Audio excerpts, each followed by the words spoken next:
Well, hi once again, everybody. We'd like to welcome you all to the 16th Derby City Classic presented by the Horseshoe Southern Indiana.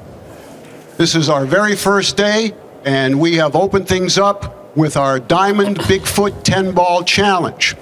What we're going to do for the first 4 days of the event is bring you this special feature 16-player invitational all the way to its conclusion on Monday evening.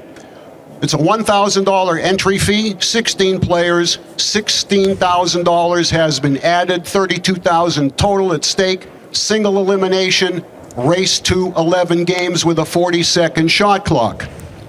On behalf of all the players competing in this event, we'd like to express on their behalf to Diamond their thanks and appreciation for putting this event on, and also to all of you great AccuStats viewers out there for supporting this. I'd also like to thank Mr. Jay Helford, who's serving as the tournament director for this event. A special thank you to Mr. Greg Sullivan and Chad Charlo of Diamond Billiard Products. Thank you so much for all you do for professional pool. All right, we've already had 2 matches. We've got 2 more for you, this one and another one at 9 o'clock. So this is match number 3. Let's get right underway with player introductions. Our first player is from Davao City in the Republic of the Philippines. This gentleman's a former U.S. Open 10-ball champion. He won this very event back in 2009. In 2013, he won the China Open, and if you were with us in Tunica last July, you saw him win the Southern Classic 9-ball tournament. He's sponsored by Vinny Q's and Jack Justice Cases. It's the Slayer. It's VANN Corteza. Thanks, everybody. His opponent from Toronto, Canada. 7 times this gentleman has been a Canadian national champion in multiple disciplines. He's a 2012 Derby City Bank Pool champion, and he's a former U.S. Bar Table 8-ball champion. Also sponsored by Vinny Q's, we call him Mr. Smooth. It's John Morra. All right, we're going to go ahead and lag for the break. It's a race to 11. And at this time, I'd like to send it up to the booth to Mark Wilson and to Bill Gibbs. Go ahead, guys. Coming to you from high above the Accu-Stats Arena here at the Derby City Classic, the 16th annual event. It's 10-ball action. Tonight we have Johnny Morra versus VANN Corteza. My name is Mark Wilson. Alongside me is the one and only Billy Gibbs. Billy, what does Johnny need to do to win this match? Well, pray. But I'm just kidding. You know, any one of these 16 players could come up as winners in this tournament. I mean, these are all world-class, top-notch players. Every match so far has just been great. And when you've got an invitational field like this, more or less, you've got control of those matches. So it's going to be tough. But, you know, the hard part, and the reason I said pray, VANN Corteza has just played so well this year. In Tunica, where you did a bunch of matches down there, you saw the results of, you know, that tournament. And VANN is just so solid. So I've got to give the edge to VANN, I think, in this one, Mark. 10-foot tables. VANN preparing to break. He's won the lag. This is a race to 11. It's a $1,000 entry fee. Single elimination. 10-ball does not count on the break. Does not count. No jump cues. No, cue ball got away from me. Went forward. Pro players are always dissatisfied when the cue ball goes in front of the spot. They don't mind it drifting all the way to the back rail. But doesn't appear these left a whole lot. I don't know if that's a long shot that can be made or not. Billy, can you tell? Well, it's a tough angle, and I think he may be able to see it. But he's going to have to yank it pretty good to get back for the 2, if he can see it. Solid stroke. Oh, boy, yeah. Nice draw on that, too. Very controlled. That's one thing I've noticed today. We've seen some really excellent control with the draw from Van Boning in the previous match, and also Jason Shaw earlier, drawing the length of the table and pulling it back 6 inches. I mean, table's playing good. Yeah, great cueing action. Very fluid on his transition under long pressure shot there to open the match. So that's the one to rewatch right there. Boy, accurate as could be. Well, now he's got a nice lay of the balls. I mean, pretty much control the table when he gets on the 4 here. He will have to get to the 5, and it's a little edgy there behind the 9, but shouldn't pose any real problem.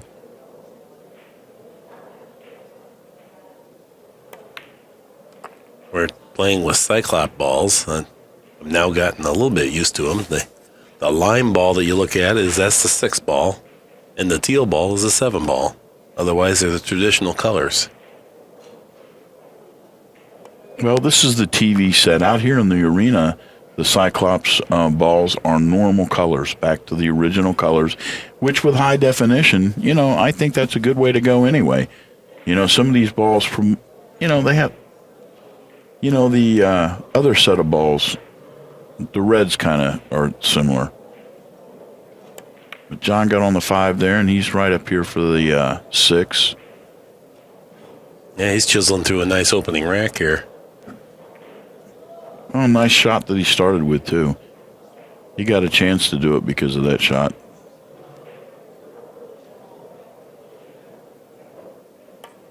All right, there goes the lime 6. Now we get to see the 7, which is teal, blue, greenish blue, light greenish blue.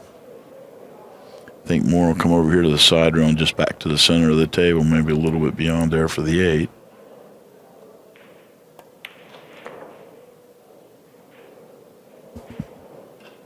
A very good player, and his experience level belies his youth. He's actually pretty mature as a pool player. You'd think that maybe he's too youthful, too excited, but he's about 10 years older as far as his experience level. Well, I had dinner with his dad up the Open this year, Mario Morra, and boy, Mario's a character. I get a kick out of him. He's a nice guy. So John had a leg up, so to speak, in the pool world from the very beginning.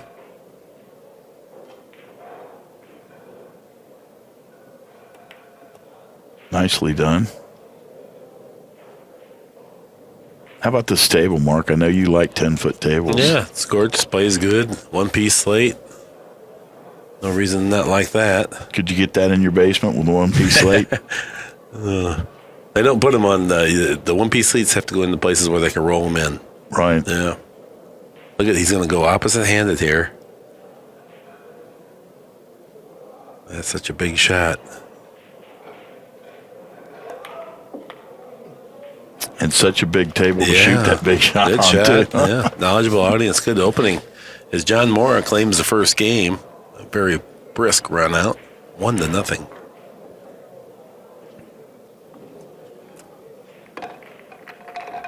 Well, we haven't got a look at VANN CORTEZA yet, really. Just that momentary, glimpse there at the beginning. So John Morra's off to a running start.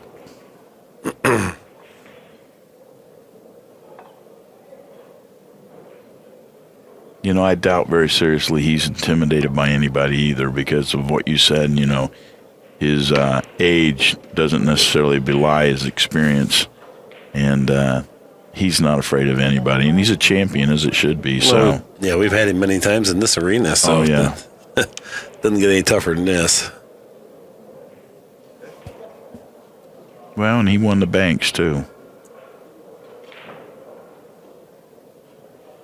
Breaking just left of center.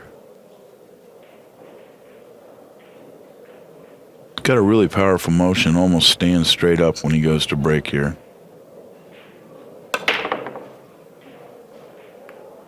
Good square hit. 2 ball comes around the table. Oh, 1 ball checks up hanging. This will be an interesting shot for position. The one's so deep, I don't think he can go to the cushion. I think he may have to draw out of this.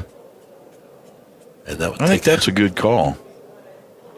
Yeah, I think that's exactly what he needs to do, too. Now, where does he want to hit on the rail, Mark? No, he's not drawing. He's going to go to the cushion. So he must have a little more room than it looks like up here. He's going to double this rail and come back. No, he did have to draw. Yeah. Boy, slipped past the 5. I think he tried to stop in the middle of the table. He's hooked on the 10 now. That is the 3, isn't it? Yes. That 3 is in between the 10 and the pocket.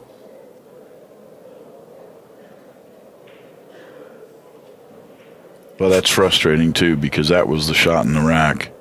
and he hit it well. The 4 balls are right next to the cue ball now.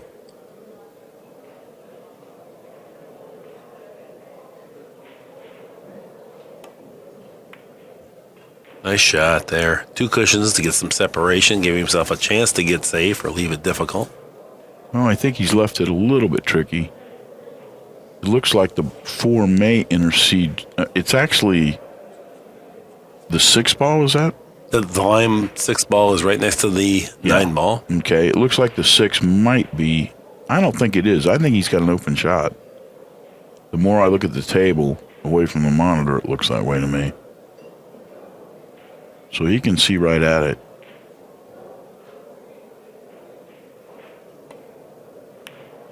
Oh, yeah. What a nice shot that was.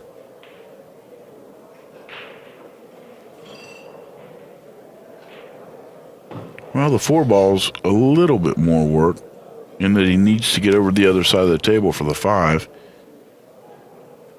Yeah, this is a thin cut that might require a lot of inside spin. You know, you bring the side pocket into play if you use a lot of inside spin. You almost want to follow this with about 11 o'clock English on the ball, I think. What do you think about that? Yeah. Go down to the end rail and come back. Well, it's not likely the side pocket because the cloth is slick and he's got to hit this fairly fat. Right. So it's not going to probably grab enough to get into the side pocket or it'd be an amazing amount of spin. Well, it looks like he's on the top side of it. Let's see which way he goes. Oh, he was able to shoot straight at it. And there was a very, unlike Johnny Morra type stroke, that was a very quick and jerky backswing. Johnny Morra made the very smooth transition earlier on, so that might suggest there's a little bit of nerves here or apprehension. Well, he just watched Morra run out the first game, so I think, he wanted to make a shot. Bad news is the ball's rolled pretty bad, too, for him. So Lee Vann's going to sit down and watch Morra run out again, I believe.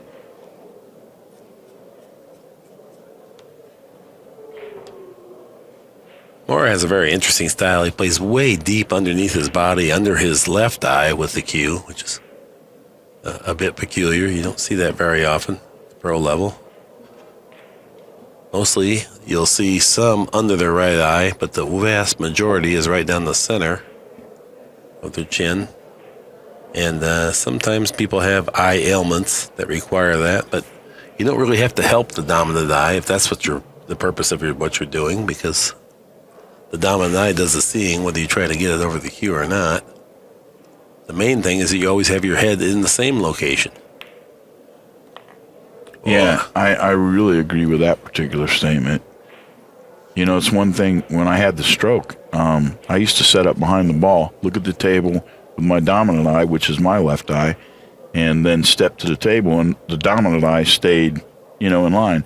And I actually ran into a guy, Gene Albrecht, up at the U.S. Open this year, and Chris is friends with him, so they were messing around with having us shoot shots, and I was not doing that anymore. When I'd been sick, I stepped away from the table. My leg was messed up, so I didn't stand the same way, and I wasn't using my dominant eye all the time. I was switching eyes going to the table, and that's something that, John Morra will never do because of the way he stands. He's always going to be over that left eye. And Shannon Dalton does the same thing, only he's, left-handed. Very nice shot there, boy. You stroked that in. Once again, that real smooth transition. Very Look at nice, that. Boy, yeah. He's looking good. That contributes greatly to consistency. A quick and jerky backswing, you can still make some, but you won't make near as many because it wanders the tip that couple millimeters that you can't afford. Well, Mark, it sounds like we're reading a page out of your book right now. I know, Tunica, you showed me those little preview clips of where the cue ball gets hit by an amateur or pro. Oh, yeah. And that was exactly right out of a page of the book, folks. So if you want to find out more, pick up Mark's new book.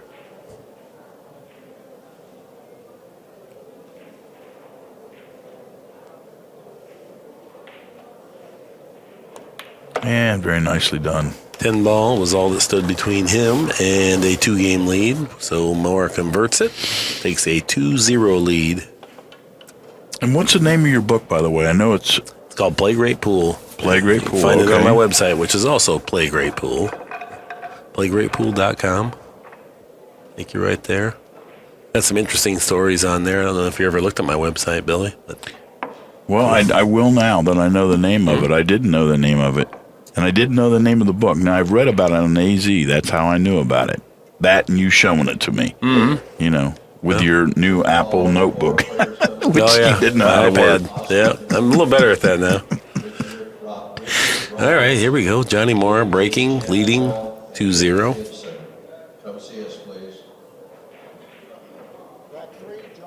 He's got a really nice break motion. I like the way he takes the extra moment to really super aim while he's standing up, because this is such an important shot for accuracy.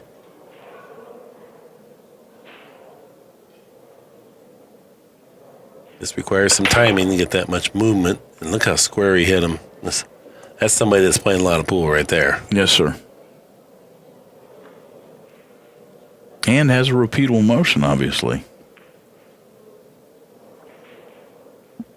A little bit treacherous combination shot here. And all these shots play so much more difficult on a 10-foot table because it seems like a 10-foot table versus a 9-foot table where you have 10% more distance. But it really adds up to be something more like 15% because it's all the 10% is the hardest part of it. So it's greater than just the figure. Top spin. Well, you hit it nicely. Beautifully struck. That makes me want to applaud. He made it look so simple. That was difficult. Well, those combinations are always tough into these tight pockets as well. So It's not only 10 foot, it's 10 foot with tight pockets. They're under 4.5 inches. I think they're 4 3/16. Just over, or no, 4 5/16, I meant.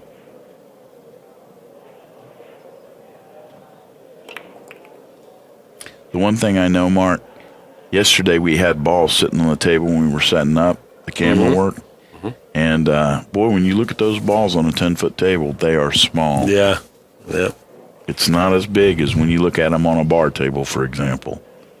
And Diamond makes a fine version of that as well. Sure does. I'm really, really impressed with these tables. I now own 4 of them at our billiard arena. And one-piece slates, everything about them. Built sturdy, play great, very consistent. True as could be. Good shot. Yeah, and he came up with a shot, too. Nicely done. Got enough angle to come over for the 5 in the side, too, very easily. Just float right up there.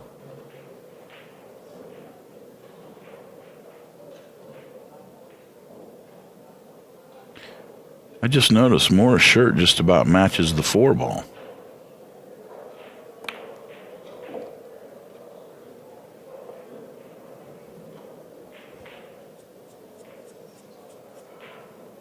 Well, this is a little bit treacherous with the 9 ball in the way. Not real bad.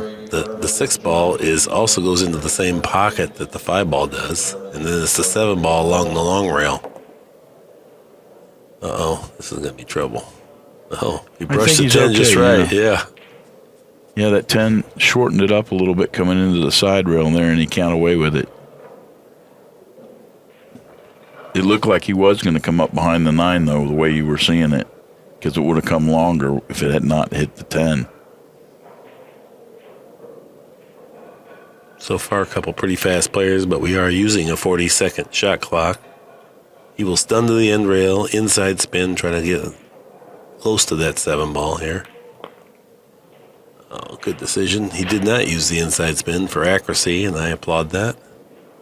Just be a shot maker, don't miss, trying to put spin on the ball when you don't have to. Well, he left himself a nice angle, too, so maybe he didn't want to be straight in, be close to the rail when he shot this shot right here.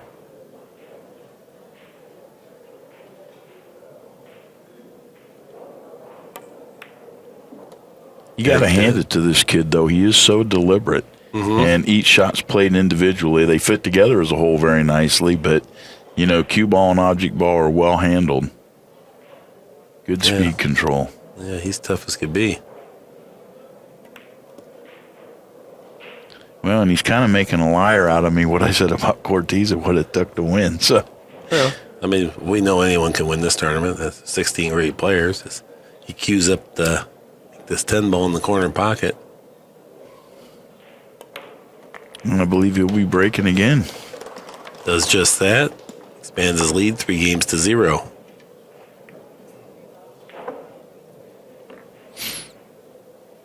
You know, you mentioned the shot clock earlier. Have you seen that come into play yet? Well, I've seen the automatic extension come in a couple times. Right. Yeah. Yeah, you get one. Colo hit that. You know, got to the automatic extension like that. Yeah, right. And that one shot. The way it works, you get 40 seconds. Should you run out of time, your automatic extension, you don't have to declare it. It just kicks in. You get one of those per rack. So and that's kind of an interesting twist this year. And then after that, no matter whether you're up or down, the second 40 seconds elapses, and you have to have struck the cue ball by then or it's a foul. Right. Well, it moves the match along in a nice pace, and it hasn't really been of a negative consequence whatsoever. No, these guys, a lot of the shots, they make them in 15, 20 seconds. I was a very, very deliberate and slow player. In fact, some of my matches were prescribed for insomniacs. But anyway, the point is that even at that, being a slow player, it never came in 30 seconds. Was rarely ever an issue.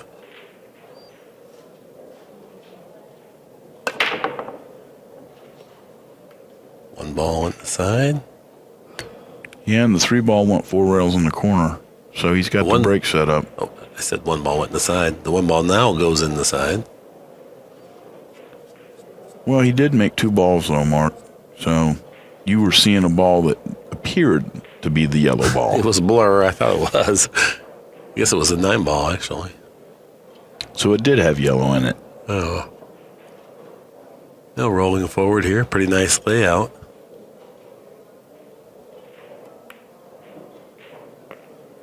On the subject of the shot clock and the time you were talking about with 30 seconds, I think the shot clock should be here to stay, and 40 seconds is a long time in a rotational game. Yeah, right. Plenty of time to make a decision and execute it. Well, for the best players in the world, too, plenty of time. Once in a while, there's a time it comes up where you would like to have an extra little amount to make a decision whether you want to maybe take an intentional foul or where you want to take an intentional foul. Right. But regarding shot selection, there's not that many choices, and these guys all know them back and forth. So. Well, that was nicely struck. He's got his angle here. This thing's going to come out its new cloth, so he can just draw back a little bit and be right where he wants to be. I love the way he stays down on the shot, too. He waits till it finds the pocket. I mean, he never flinches at it. It's a real fluid transition, and he just stays still as a rock. Well, and I know you like to look at mechanics, and I would compare this guy in a golfer to a Ray Floyd or somebody like that. And the reason I say that, he has an unusual look to his mechanics, but they're really, really stable. Mm-hmm. Very stable and very predictable.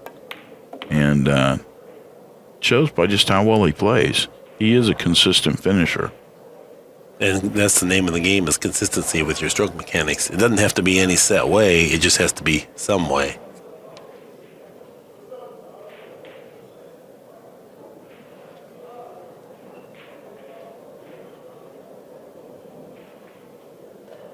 I think he should stun forward just a little bit. Is that what? Yeah, okay. I think that is what he's doing. Yeah, he's going to get the Z stroke on his next shot probably. He got a little straight. He didn't stun forward. He didn't cue it quite high enough to go another couple inches. So now that makes this shot play a little bit treacherous. He may be just going to draw straight down, though, Mark. I mean, he got enough angle there that he can do that if he wants to. Just use a little bit of left-hand spin and go beneath the ball down to the carpet. And I think he can come straight down towards the end rail. A little dangerous, but...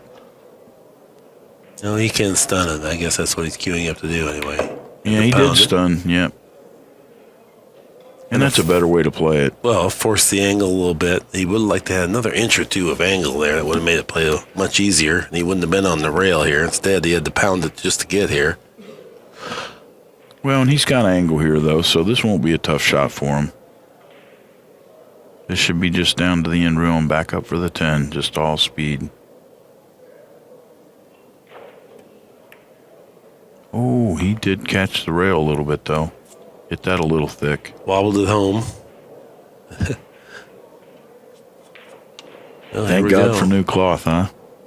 Yeah, he wasn't. Yeah, the speed was nice. So. This would be the first break and run out of the match. And with the 10 ball in the bottom of the pocket, Morra now leads 4-0. I'm sure Lee Vann sitting in the chair is loving this. Well, that's what happens when you play world-class players. I mean, you don't have to do much wrong to get behind 3 or 4 games in a hurry. No, I remember at the Open a few years back, one of the years that Miko won, he got up and ran 6 racks. Mm-hmm. Hello. And, you know, what do you do? Well, we got our break here. One of the players, I guess it must have been Lee Vann, took a break. Or maybe, I doubt that it'd be Johnny. No, I think it has to be because the player with control of the table has to, call that. I don't think you're able to do it that way. Yeah, you're right, because Lee Vann's still in the arena. All right, we're back now. Johnny Morra is back in the arena. He's just broken right out the first time. He leads the match 4-0, and we'll be breaking yet again. Well, Lee Vann's only got to watch Morra break and run out in the last game. And he may get to do it again. I mean, Wayne John's playing. I mean, he's breaking well. Hard to go 11 racks. I mean, I don't care who you are, but nonetheless, we could at least see one more and see 5. That's a good long race. So it's a real test. It's just not 1 or 2 innings.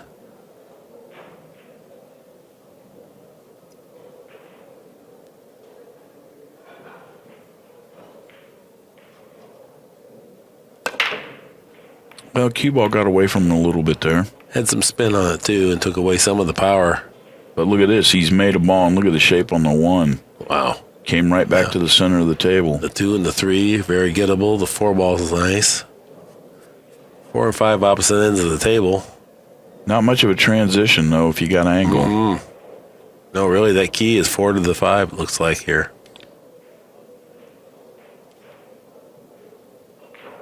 You know, one of the things that I see a lot of times when I watch somebody like this, each shot is a complete event. The cue ball travels a certain path.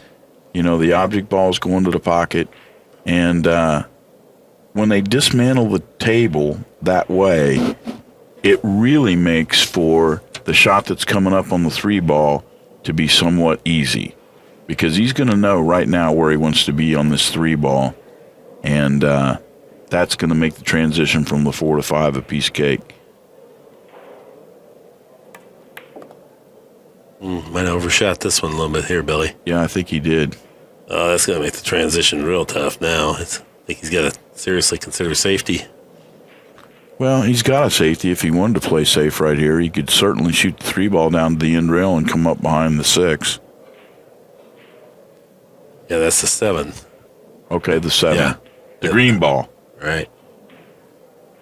It's going to foul to the rail. I didn't like it that way for that reason. Well, he needed to hit the ball full when he came off the rail. He should have. No, rather than go 1 rail, it wasn't laying right for that on super slick cloth. He should have just rolled straight up off the 3 onto the 7 ball and hit the 3 fuller into the 5. But anyway, unforced error there. And our first look at Lee Vann with an open table.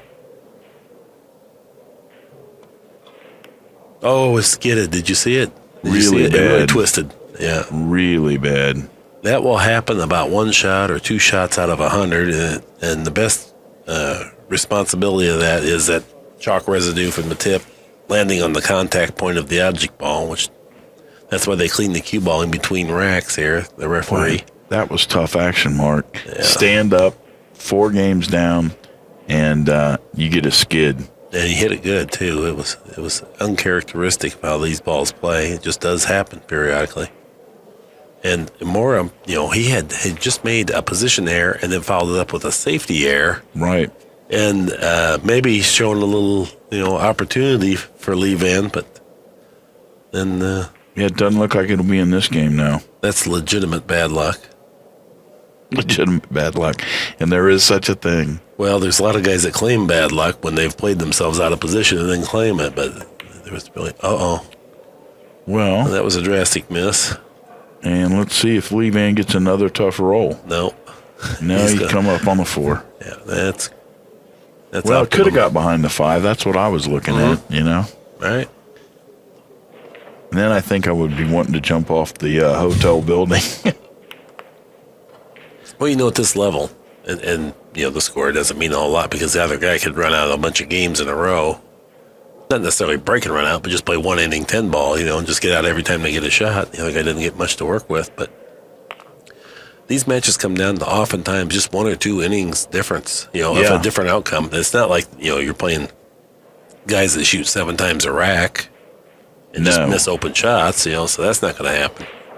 No, and once this kid gets the engine going, there's no telling what we're going to see. We're about to see some good pool. These guys are not afraid to play from behind because they're familiar with it because they play at this level all the time, and you often find yourself behind playing at this level. Well, and this kid's a strong horse when it comes to gambling, so he's not going to be intimidated by much of anything.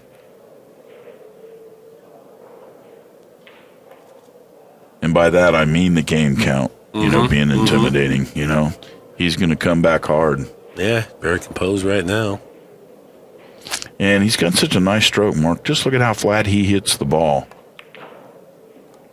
And always with angle and speed. I mean, strong player.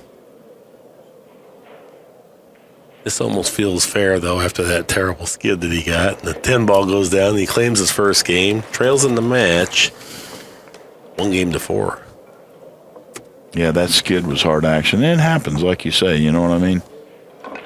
Nothing is immune from that. Not when you have chalk on the table, period.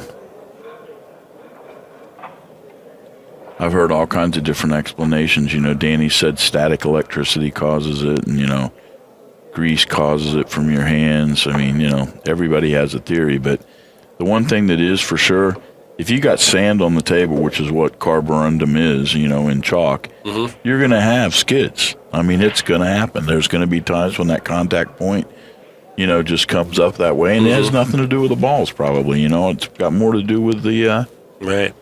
chalk just being there. Part of the cost of playing pool, I'm afraid.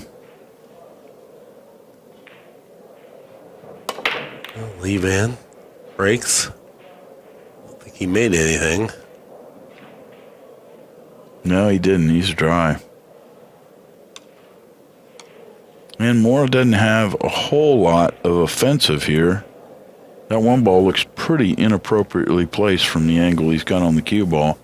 So I think he's just going to have to hide here.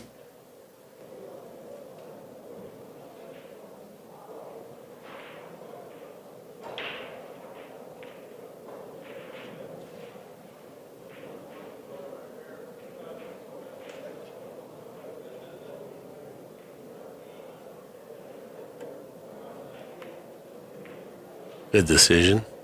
Don't try to do something that's not there. We're going to have a hard time getting a real lockdown safety, so just make it difficult. Well, he can go to the end rail and kick this ball. And take your choice. Bring the cue ball around the 8 or bring it up table with the 1. He thinned it, so he's got distance if nothing else. Nice shot. He may have ball separation too a little bit. I can't tell for sure from the angle we've got. It looks on this camera angle like maybe he can thin the 1 ball on the right side as we face it here on this angle, and then go behind the 4 and the 3 or what? Yeah, that's 4 and a 3. Yeah, Busta's got us right up on top of that, so that's exactly what he can do. Well, he went the other way. He's actually rolling towards the pocket too. Huh. Wow. That looks like a mistake. He almost made it, but I don't think he was playing it. Or maybe he was. I don't know what else he was playing if he wasn't playing it. So. Yeah, because it didn't get safe at all. No, you could see the speed was such that that's just where they had to go, unless he mishit it. And he was down there for shape on the 2 mark, so you're right, he was playing it. Interesting. And once again, Lee Vann, not the recipient of much luck, to trickle 10 feet down, bump the 2 squarely, and not get an offensive shot. That's pretty remote. So. Well, he's probably going to send the cue ball over here behind the 4 and the 3.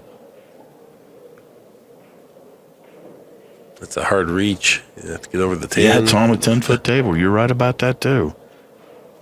Little Bustamante-esque, his fellow countryman. Oh, well done. Well done.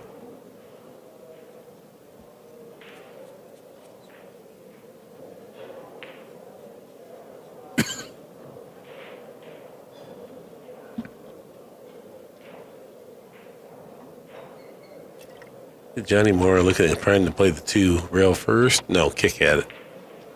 Yeah, he's just got to get some separation here. I don't think he can hit it real hard because he needs the cue ball to grab right away. Yeah. Oh, if it would have got behind the 10. But it didn't. And he opened the balls up. That's all the sins at once, isn't it? Well, yeah, but that was forced upon him.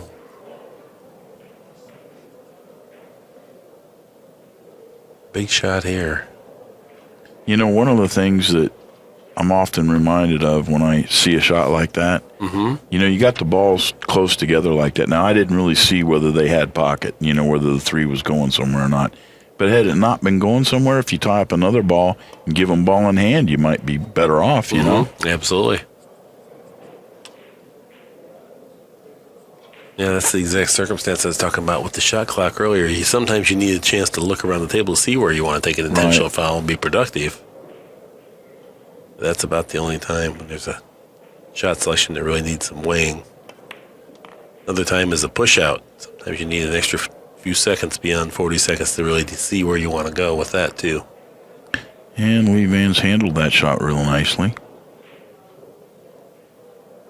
Yeah, just come out to the middle of the table, maybe. Got off the cushion, good.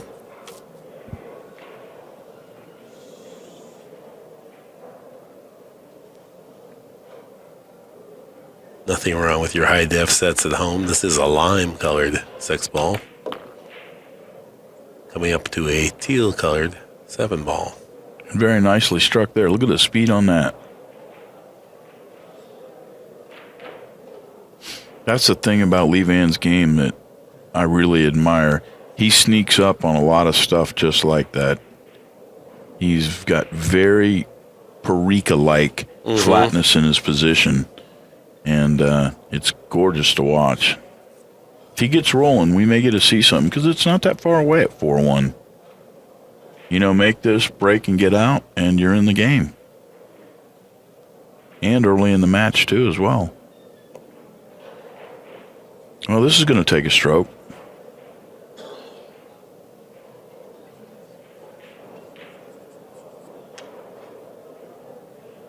He got straight enough, he may draw back. I don't know. He likes to go 3 around, but it looks like from this angle he's going to draw. He changed his bridge hand after he was down. That was interesting. Well, he hit it perfect, too. And again, look at the speed. He's got the perfect angle to get down for the 10. Side rail, and just drop right there if he wants. Went a little long. I think he overhit that a bit.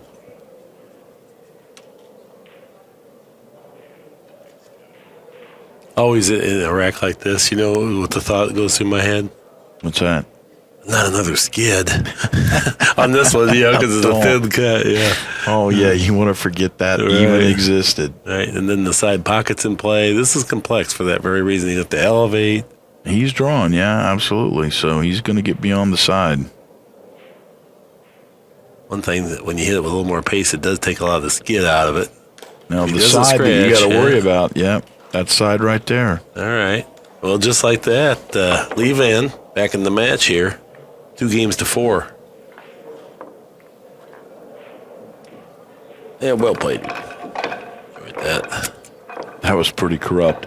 The one thing I think about when I look at this because it just happened, skid, I'm thinking, this is a thin cut again. Man, not again, please. Yeah, you don't want those thoughts to go through your head before you shoot a shot. The anxiety that creates. Yeah, it's not just the first miss. It also corrupts a couple other shots maybe where you got that in there now that you weren't thinking about earlier. Yeah, that's hard. And, you know, the point you're making, without even saying it, but it's true, is you got to keep positive thinking in your head. Mm-hmm. You know, at the table, you don't want to talk yourself into the wrong thing to do. Sometimes just mentioning to yourself it's the wrong thing to do. You're walking into it. Lee Van breaks from way over to the side this time. And he's made 2 balls on the break, but he hadn't got anything on the 1. No, bevy of balls between the cue ball and the 1 ball. So. Now, you mentioned a minute ago push, like thinking about a push. Against top world-class players, where do you push when this is what you're looking at? What do you see? Well, you can't push out the offense or defense because they're as good as you. So you have to be pushing out to a kick, and you try to tie something up and prolong the rack as much as you can because you're so much of an underdog pushing out. That's a good shot. Yeah, well executed and well designed. And he has a ball in between the two, so it's a good shot. Nice save. Forget the push. Play safe. Oh, yeah, if you can ever. I mean, a lot of times you end up kicking anyway. You have to push out to a kick. Sometimes your head just that good. So here he was able to play a nice 2-cushion bank by going real thin on the 1 to get safe. That was well done. Good shot there to control the cue ball. Gain And he's going distance. to get it, yeah. Yeah. Well, he hit the bad side of the 3, so he left it. Now, here's the question mark. Look at that 10 ball. And the 1's going down into it. You could. I think he's going to try to. I think he's going to try to make this, but you could throw at that 10 ball if you wanted to, and you're probably going to get separation shooting the 1 hard and coming down into the 10. A little bit of a herringer, but it's possible. And he just crossed it, did what he should do. Good shot. Handled the cue ball well. Great distance. Yeah, no reason to turn the table over on unforced error there. That wasn't the time to do that.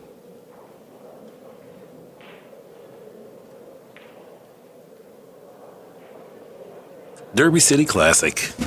Great event. Got the bank pool going on, adjacent arena here. We got the 10-ball action here in the main TV arena for 4 days. And Morra's kicking at this. And totally missed. And made the 5. That was 2 mistakes at once. You know, the 2 racks, when he broke those balls open, when he missed, and when he just made this, which this is now wide open, that's going to make the difference in the game, those 2 games. Because it's going to be 4-3 right now with Lee Van breaking. Now, it looked like Morra was just going to run off and hide, didn't it? For a brief moment there, 4-0. Yeah, he could have. Yeah, Lee Van was certainly vulnerable. Mercifully, the pool gods have dipped down and give him a couple opportunities after kind of a long drought. Yeah, and isn't it funny? In just 2 games, that skid turns around. Mm-hmm. That's so funny about pool, isn't it? Because the rules do matter. People don't think they matter, but they matter a bunch. And they flip-flop just that quick.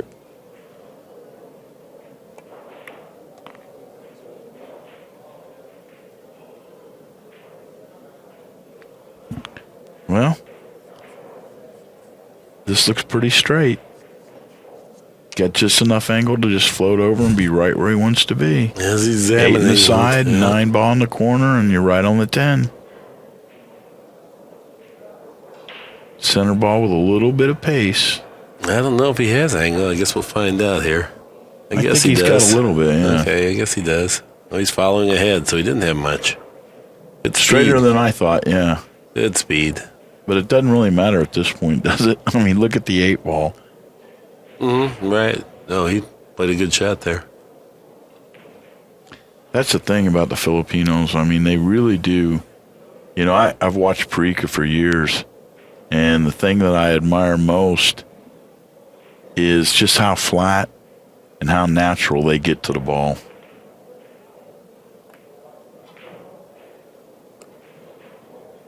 Got a little long on that. Yeah, that was good, though. I mean, he couldn't hit it any softer, and he certainly hit it accurately enough, so that's just where the cue ball went. Is he going to come all the way around 3 rails? Oh, no. No, I Two think he'll rails check it up inside. on the inside, Yep. yeah. Might have hit that too hard, though. Yeah, he did hit that too hard, but it'll work, but that was too hard. He's going to have a tougher 10 ball than he was intending. That doesn't bolster your confidence any.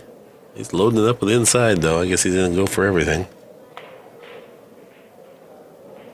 That's enough. Yep.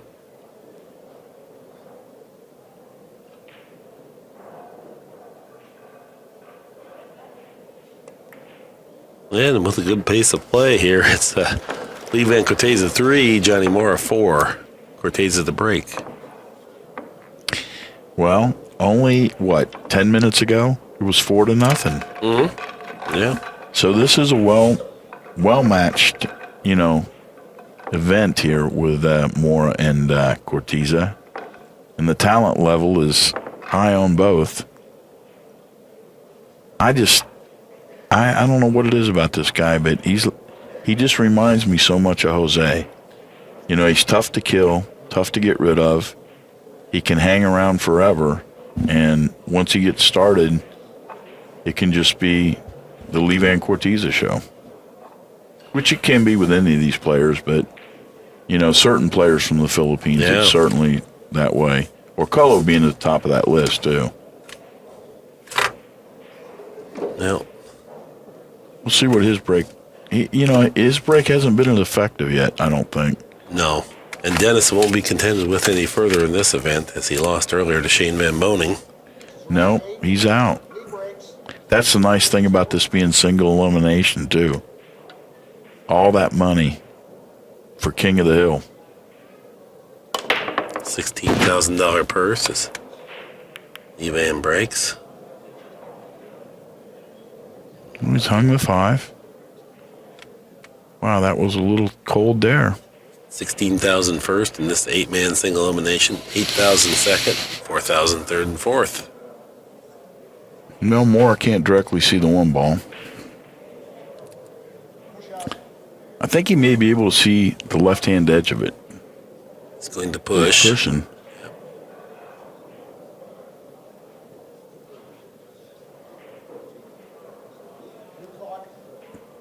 Well, I don't like his push.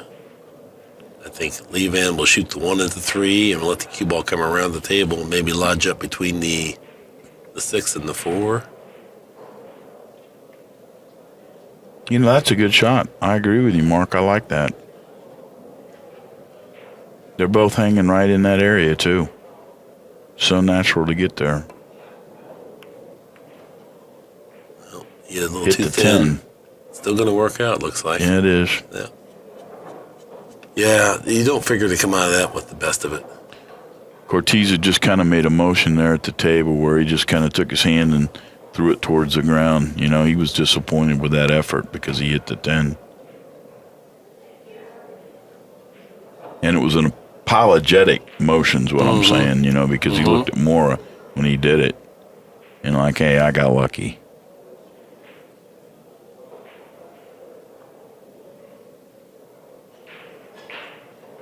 Going to have to warp this in a little bit short using a little backspin. Came up too short. Yeah, warped it in there too much. Sensitive shot when you're at that obtuse of an angle and then you have to shorten it to estimate how much it's going to catch. Was not a bad effort. On the 10-footer, too, you got the other additional length there that you were talking about earlier with the combinations. It's the same thing with the kick shots. It's a different angle. You're traveling that extra, length to the side rail, if you will, the long rail. And that thing shortened up a good 6 inches before the ball, probably. Mm-hmm. Well, you like to come in a little bit on the short side. That takes the scratch out of it as easily, and also makes the ball bigger because you can hit the rail first and then come off and hit the 1 off the second cushion. Just took too much is all. A well-designed shot, just a difficult shot. Well, Corteza's got an open rack again. He has to get by probably the 4, placement on the 4. How he gets to the 4, And what's he going to do when he gets there?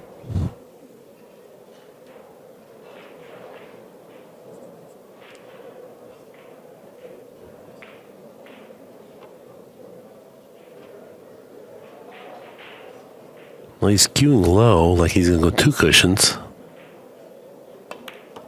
And move the 6. Oh, Or boy. move the 4, yeah. I think he should wave his hand again there. He was pretty fortunate to slip past the 4 without hitting anything. Fortunate or unfortunate? Oh, If he'd have bumped the 4, it might have come into a better position from the next shot. well, that's true. Yeah, maybe he was trying for that. That's a good point. He might have been attacking the 4 there because the 3's proximity gave him a little latitude to possibly go after it that way. Try to play the bank here, which is what maybe he's going for. Don't know. And that won't work. Well, he got away with it. Boy, that's good fortune right there. If you want to talk about good fortune, getting around that 10 like that. Looking at the cross-side bank. Also has to consider safety. Going to take the bank on just because there's not a routine safety. So might as well go down shooting. Oh, hit it pretty darn good too. Well, here's a little bit of a tester. Not a super difficult shot, but if you've just been sitting there, it's not all that easy either. Well, he does have a window in between the 8 and the 9, though, so. Yep, this is the one that requires that real fluid transition again.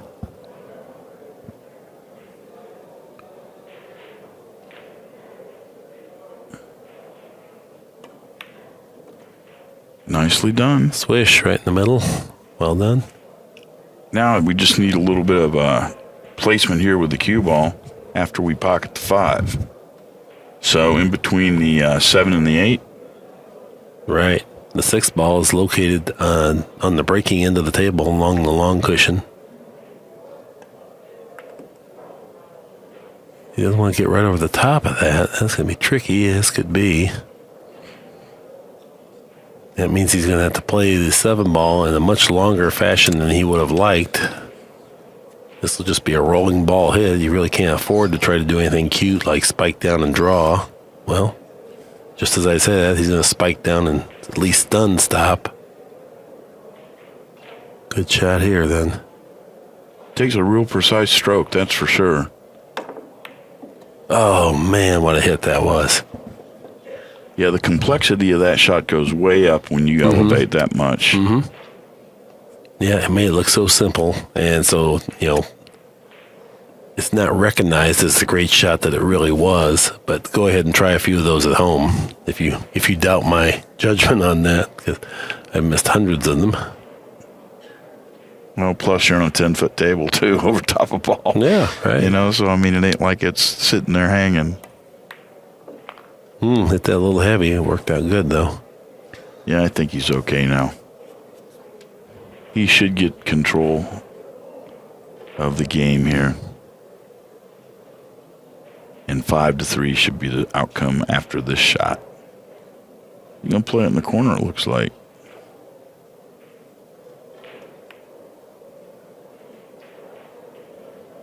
Well played.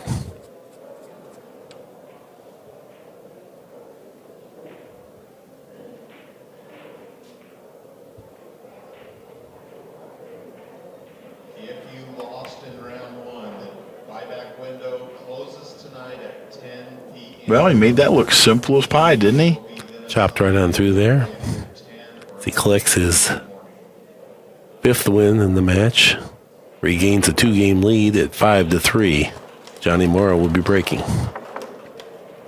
What do you think of this winner takes all kind of format? You know what I mean? With putting this money, it's really not winner takes all. I said the wrong thing. But I mean, just putting this in for single elimination, race to 11 all the way, king of the hill, gets the cheese. Well, it's my favorite tournament at the whole Derby City Classic. So clearly I think a lot of it. And all tournaments should be single elimination. But the only reason we play double elimination is we get so rarely to play, and if you come all the way from the Philippines or something, then you at least like to have a little chance to play. But if you could play every month single elimination, then that's really the best. Well, this week you got just a field day with events. Like you said, the banks are going on right now. One pocket's coming up, the 9-ball. And they've added this Bigfoot 10-ball, which Greg has a lot of high hopes for. It's Greg Sullivan of Diamond Billiards. Mm-hmm. Morra set the break now. 2-game lead, 5-3. Love the way he aims up on the break, though.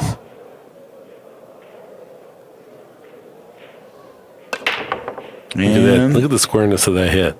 Well, 2 balls going 4 rails around. Well, nothing to worry about there because Johnny Morra couldn't have did anything more. He made a square hit. The ball action was good. Just wasn't blessed with making a ball in the pocket, which you're not guaranteed for. It looks to me like if he gets on the 2 here, that's going to be the critical shot in the rack, Mark. The 1 to the 2.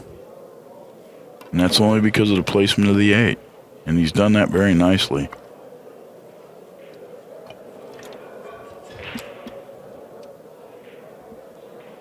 Yeah, this 3 to the 4 ball is no cupcake either.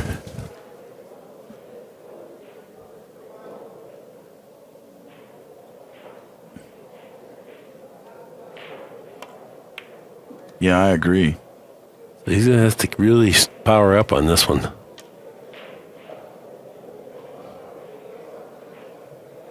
Yeah, it looks like that was only the beginning. I think you're right. The 3 to the 4 is the key shot in the rack. Now the cue ball's kind of attacking towards the 10 ball if he goes with a deep draw.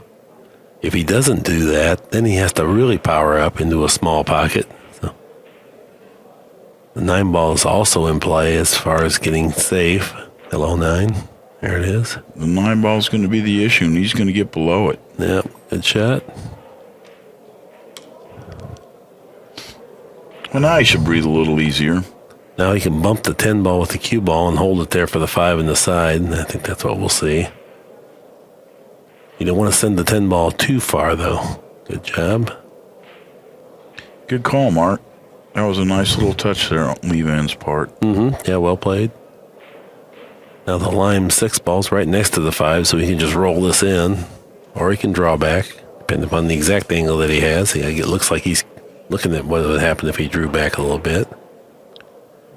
Well, is he too straight to go to the rail and just bump it and come out just a little bit? Doesn't really need to, does he? Okay, he can play it in the corner. He elected to do that. Pretty interesting tournament here, the 16-player format. And the names here, Ralph Souquet versus Carlos Piata. Earlier today, Jason Shaw beat Rob Zayas. Tomorrow, Reyes versus Morris. Efren Reyes, Rodney Morris.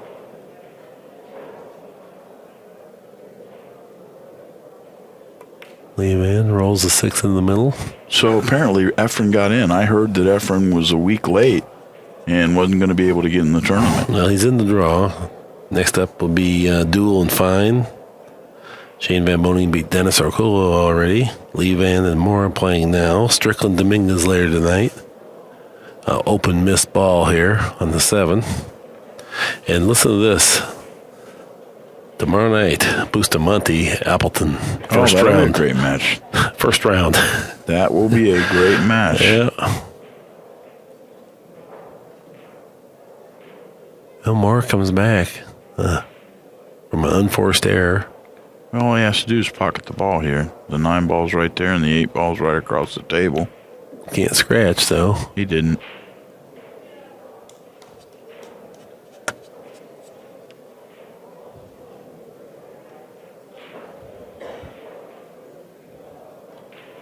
Boy, that was a solid miss from Corteza.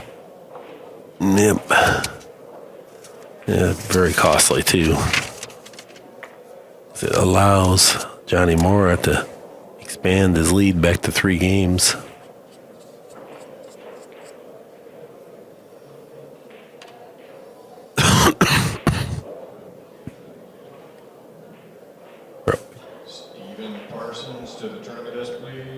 Thought I had the kill switch on. Coughed in your ear. Apologize for that.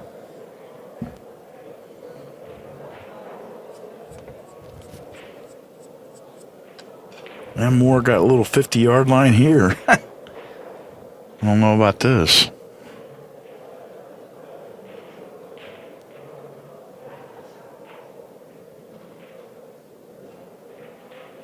If you have a TPG. Nicely done, though. Yeah, rattled it home a little bit, but that was all good, and he now has a 6-game-3 lead. So both Earl and Efren are in this. Yep. Boy, that is big news. Big news. Well, I mean, it's all great players. Here we get a look at the total performance average, what I call AccuStats. 885 for Morra, that's world class. 818 for Corteza, not half bad. Well, I think the score reflects that, too. It almost always does. You know, the interesting thing about the total performance average, you don't have to tell me anything about it. Just tell me who made more balls in the match. That's Right. all I need to know. And it just almost always the guy that makes more. It's a rarity when it occurs that somebody makes less balls. And if the person that makes less balls does win, it's almost always with just in a couple balls. Right. Difference is all. You'll never see a wide disparity. BGC table 38. And once again, Yep, Morra now leading 6-3 and breaking. We've only had one break and run out thus far. It was by Johnny Morra.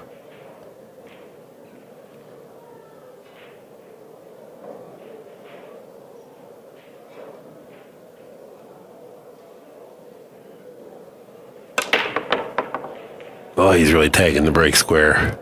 and 3-ball. And the 1-ball. Ooh. That's a relaxer. When you break, make a ball, and see the 1-ball straight in front of the cue ball. Boy, your confidence goes sky high. Yeah, he's almost 2 straight on the 1-ball to get over for the 2. It's not the case, though, on Neufeld. He'll be able to probably draw this over there. Might have to draw all the way back. He's It's pretty following. straight. Yeah, he's following. Okay, and follow it 2 cushions. Yeah.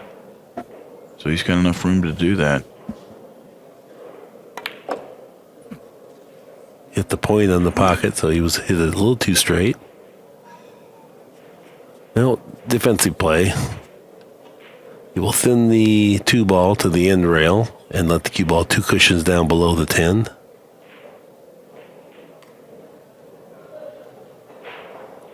That's just what he's going to do.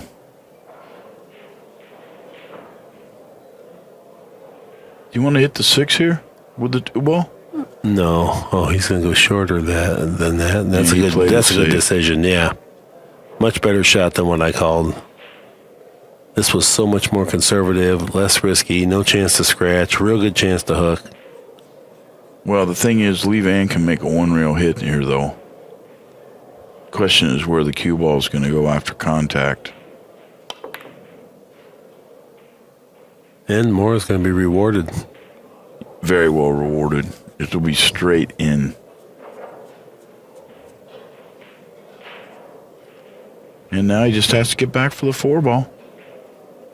So let's see how he draws left-handed. Well, he's following. Yeah, he is. 2 cushions, inside spin. Whew. Well, my left-hand game, I wouldn't even dream of it. I just rolled in and played the next one long for my chances of doing this left-handed. Well, he wasn't as straight as I thought he was there. To table 3, Joe Mintasana. So let's see if he gets above the 5 here. Or below it. Probably below it's the safest. Follow straight down, and just like that. Well, he landed a little funny here. Well, he needs to go to the opposite long side rail and drop off of that to get down to the 6.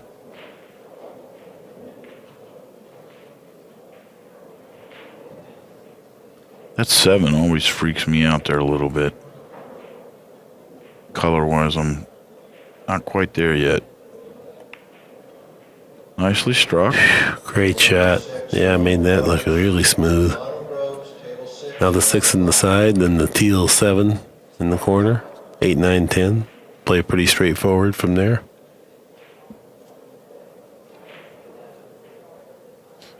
You'll hold this a little bit, probably with a little draw.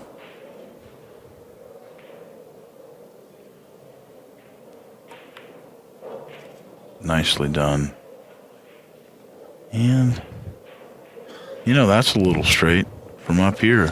It looks... Yeah, this camera angle here is a great angle to see how straight it is. So, but he's close. He can draw. He can do this with quite a bit of control. This will be a one cushion draw back across the table.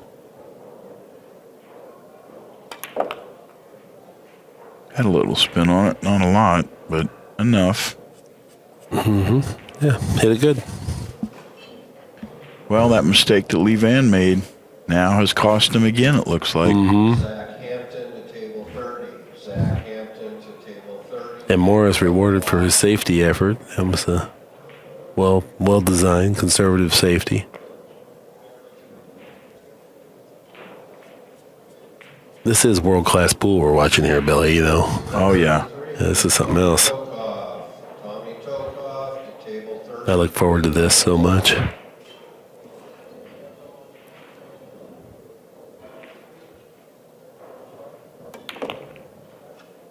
Three cushion position around.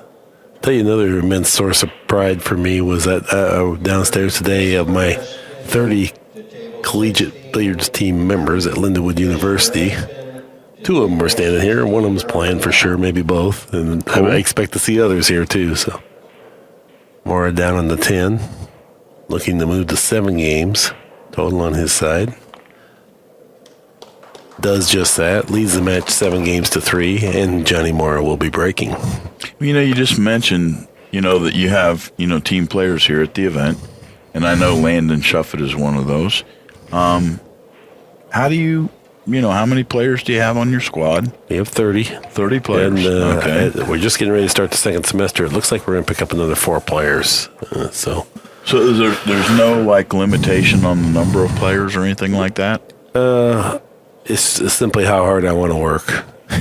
Well, no, that's cool. That's a good answer. I was just curious, though. No, there really isn't. And we have a 4-table facility, and each player gets a couple practices a week that are structured, and then we have a structured competition a couple other days a week. So it's pretty neat, and I have to tell you, it's one of the most rewarding jobs I've ever had for personal satisfaction to see these kids grow. And these were kids in some cases that used to play video games that didn't know you could draw the cue ball. No, really. They didn't even know what a lag was in some cases. And then we have world-class talent, too. And half of my athletes are scholarship athletes. That's way cool, Mark. Morra set the break here, leading in the match 7 games to 3, rack 11. Oh, bounced, got a little too much body motion, didn't hit it with the flat ball that time. No, and that's a pretty big mistake there. And in an inopportune time, even though he's up 4 games, this is the same 4 games he was up starting out. Yeah. Billy, I couldn't be more proud of my kids either. I would take any of these kids on my team to be my own son or daughter, and they feel the same way about me. Wow, big statement. Yeah. These are good kids. I insist on good values, academics being one of them, and then honesty, integrity, respect. Those are all values that we hold dear. In 4 years, I'm going to make you a good player, so I don't worry about how good you play, but it's more if you can come there with the character. Stop shot here, well done. 3 and the 4, right straight ahead, and the 5 along the long rail. Well, one of the things that I think goes hand in hand with what you're saying is what a great opportunity it is for anybody to attend a university and get to play pool. On a scholarship. In a facility that the pro players here would be jealous of. That's how nice it is. And it's exclusive to the billiards team. It's way not cool. Yeah. I mean, I'm so proud to show anybody. It's only 15 weeks old, brand new, top and bottom. New heating, cooling, carpet, balls, decoration, diamond tables, ball polisher, blue Simonos. You're all good to go. Yeah. And I mean, for all the negative that's around pro pool right now, that is such a stellar accomplishment, and anybody would be blessed to go and be in an environment where they get their schooling played for. Mm-hmm. I mean, that's huge in any, thing today because, so many families can't send a child to school. They just don't have the money. Right. And with pool players, come on. That's got to be the lowest budget income that, could be around. And, usually kids in high school that are real good pool players don't have the academics to get into college. Yep. So that's where the recruit, and I can't help that part of it.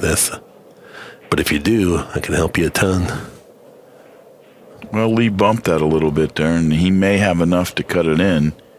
And if he does, he'll naturally get shape on the 8. So he'll probably just go side rail, side long rail, side long rail, and back to the 8 ball that way. Which there's the danger. Comes close to the side pocket, but he's well within the limit. No, he hit it a little heavier than he anticipated because it rattled home. I have to reach down here and make a little bit bigger stroke.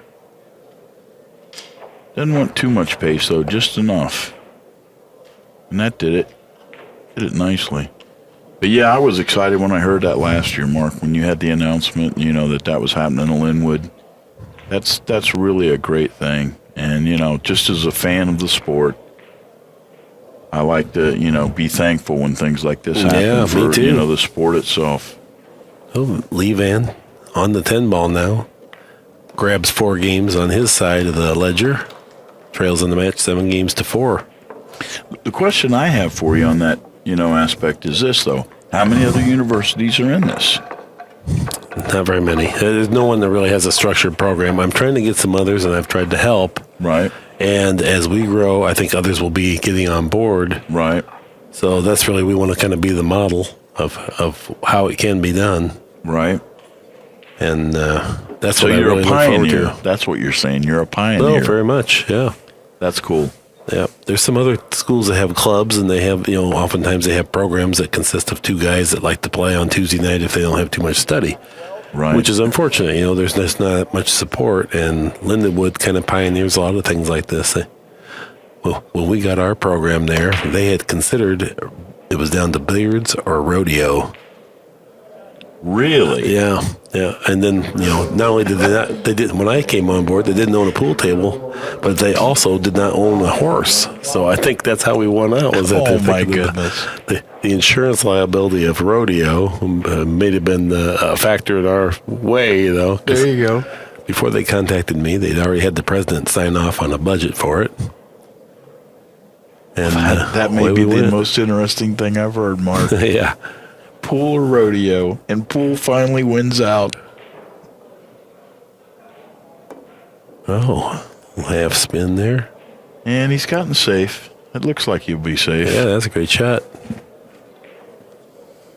That was by design, that random chance.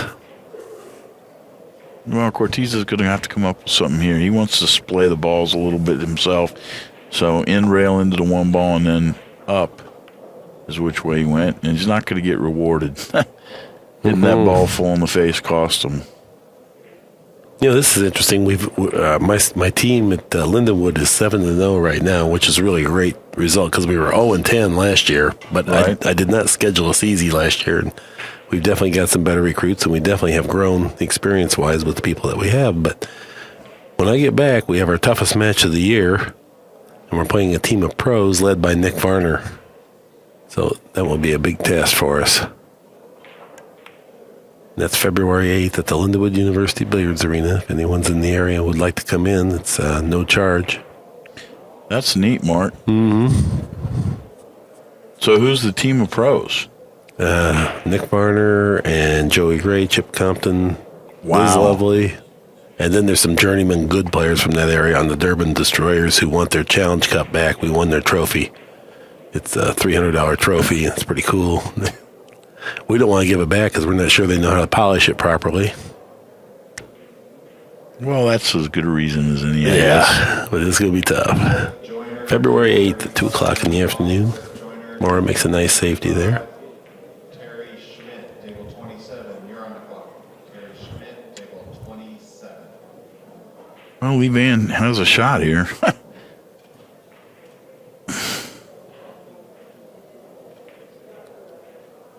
question is, can he get the 2-ball thick enough to just leave it sit here? And can he hit it thin enough to kind of, it's kind of in between there. Boy, what a good job. Yeah, he's done it. What a good job that was. It may hit the 3 and get some help even. Yeah. But Morra still got a 1-rail kick, so all is not lost for John Morra just yet.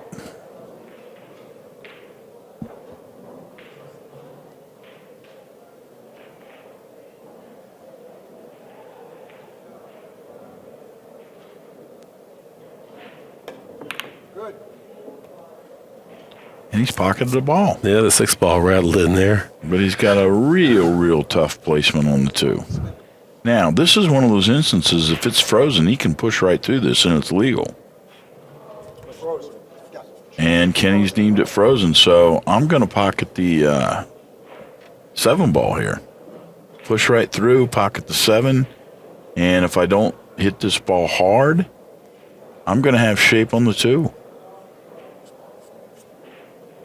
You know, now that you can use these push strokes. It'll be interesting. You have to get the bridge out to do that, or He's going to have to get the bridge, I think. It's a long table. he can't even reach it with the bridge, I don't think. Yeah, he needs a snooker bridge. Well, he's going to play safe.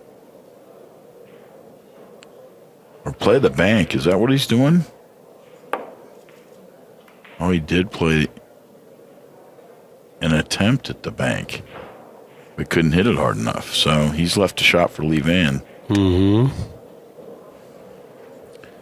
Might have been trying to get over there and get safe behind the balls, too. I mean, that would have made as much sense, but he hit the 3-ball, so that wasn't happening.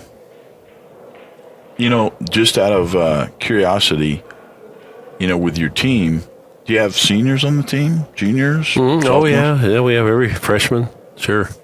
So the freshman, of course, is Landon Shuffett. Yep. And the strongest player on the team? Oh, Lee Vann. Overcut it. Well, Landon Shuffett's our strongest player, but we have a boy who came from Singapore named Sharik Syed. Right. And, you know, a lot of people might call him our number 2, but I would more say a better definition would be 1B because he is right there and got the great attitude and, yeah, real strong.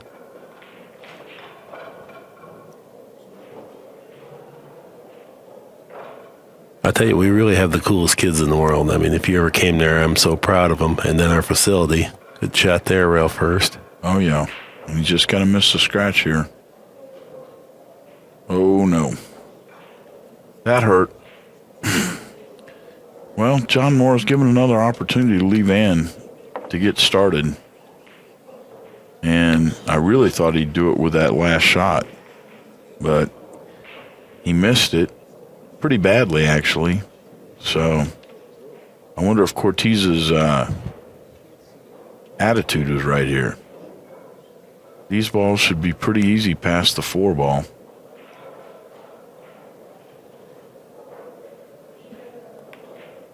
Well, I think like you said earlier, I mean, he's not afraid to be 3 games behind playing this talent. He's used to it.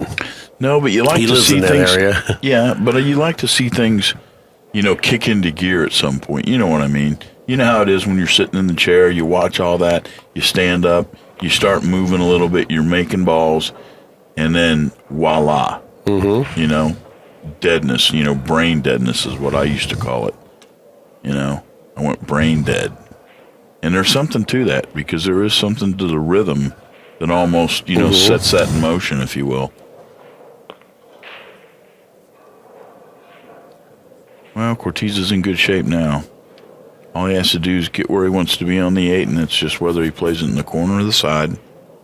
And I'd go corner, which is what he's going to do.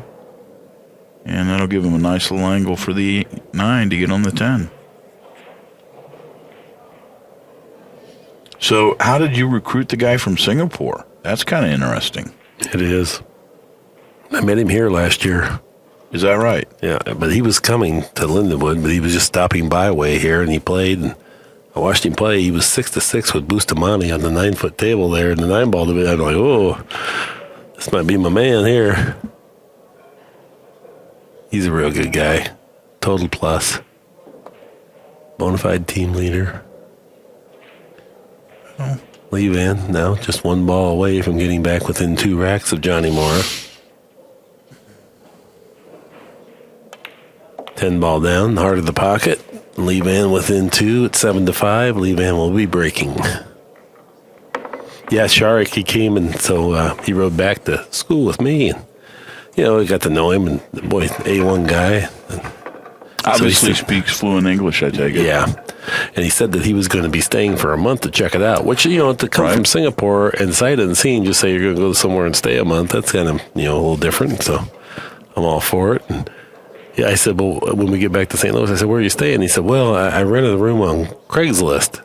And I'm thinking, oh my goodness. I mean, what if I drop him off at Hannibal Lecter's house or something? I mean, I don't know what I'm doing, So I thought, well, I better take care of him. He's so naive. He thinks, this is going to be a good deal as Lee VANN CORTEZA starts to break.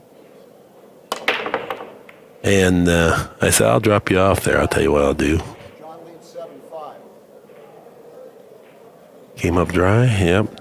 And we pull up to the apartment, and I was going to see if I approved, because if I didn't, I was going to get him taken care of, because I feel kind of responsible. And you would never believe this, but it was a girl that looks just like Cameron Diaz that had a room in an apartment, and she's a teaching tennis pro. And I'm like, oh my goodness, could you imagine if you tried that? I mean, yeah, it would be Hannibal Lecter. Oh, yeah, absolutely. So, yeah. So he's been a pretty lucky guy, but he's a great player and a great kid and deserves it.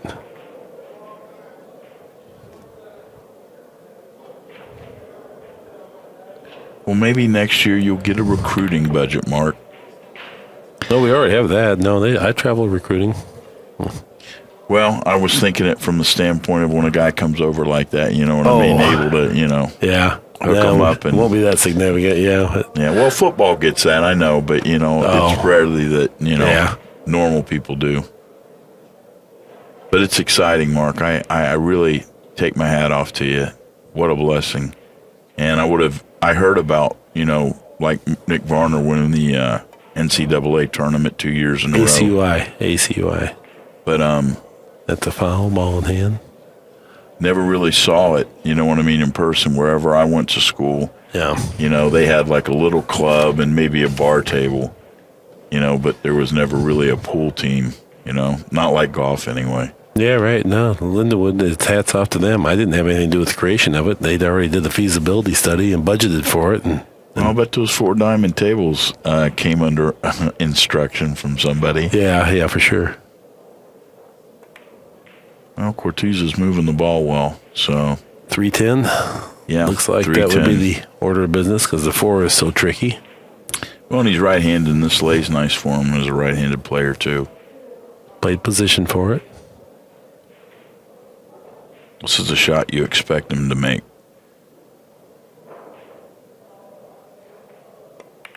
Nicely done. Yeah, very nice shot. So Lee VANN back within 1 now, just that quick, and trails in the match 7-6. And Lee VANN will be breaking. This is twice he's been facing a 4-game deficit and come back to within 1 game in the same match. So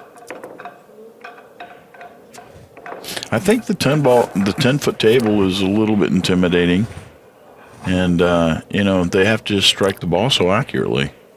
You don't get to play on it very much, No. So that's one thing. It is a little bit foreign because these guys play 9-foot pool every day. And shots that you take for granted position-wise, where the cue ball goes just past the side pocket, you can reach on a 9-footer. You can't reach it on this thing, even for a tall guy. You do have to be mindful of that.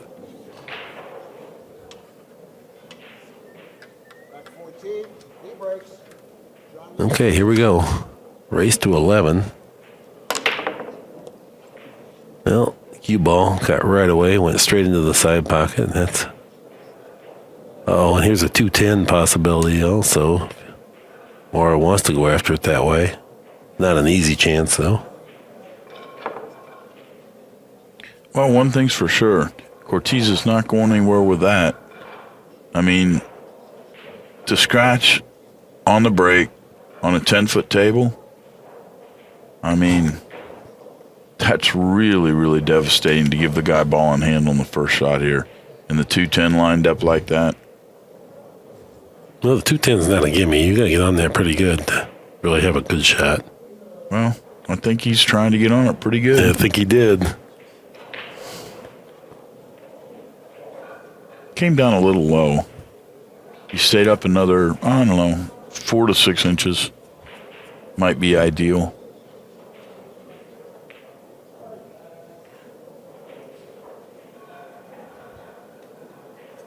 But, John Morra in Canada is a pretty feared player.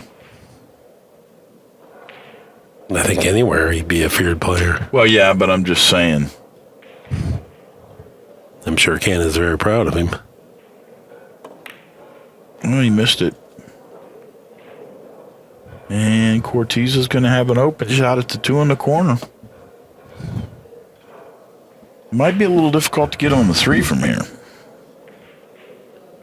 But I think the 2 will go past the 5, so.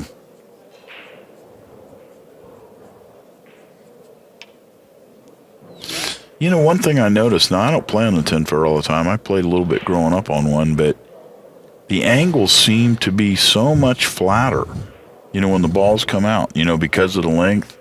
Everything is almost kind of like just a nudge past straight in. Well, he hit that rather poorly. No, he played it that way. Did he hit that excellent. Yeah, he knew that. I'm not saying that he didn't think he could possibly make it straight in, but he knew that there was a helper down there. So he did play the bank. Okay. And stunned it forward. Mm-hmm. Yeah, I was watching the monitor there, the overhead, and I couldn't tell that he was going that way with the ball. Well, it's that same shot that skidded on him once earlier. He made it once earlier also. No, that went nicely in the pocket.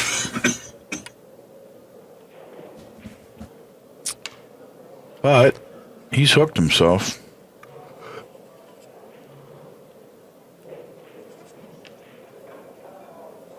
Now kicking at the 4.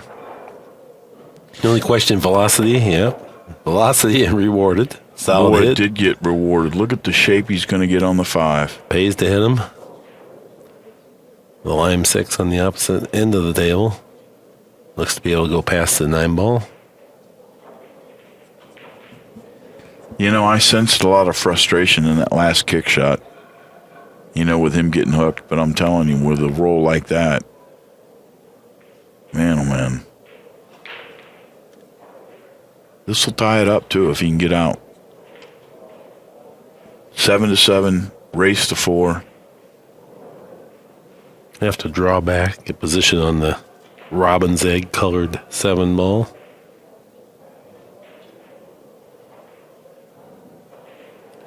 Doesn't want to go below the side pocket with the cue ball, though. He's reaching across the table and right-handed. That'll lay him up real well.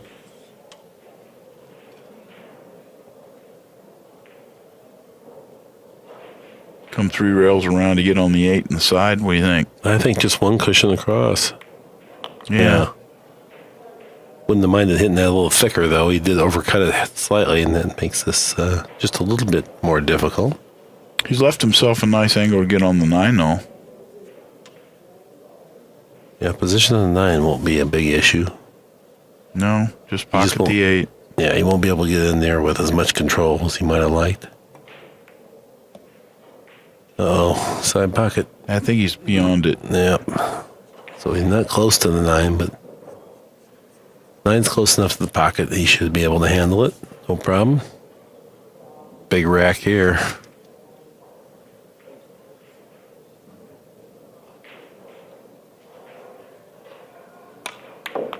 Look at this. And it's going to be straight in. To tie it up. Yeah, just like you said. VANN Corteza. Not afraid to play from behind, and he now ties the match up at 7 games apiece. Corteza's break. Well, John Morra kind of gave him that opportunity. Because he really had the opportunity to get out and stretch the lead there, and didn't happen. So we got a race to 4 with Corteza breaking.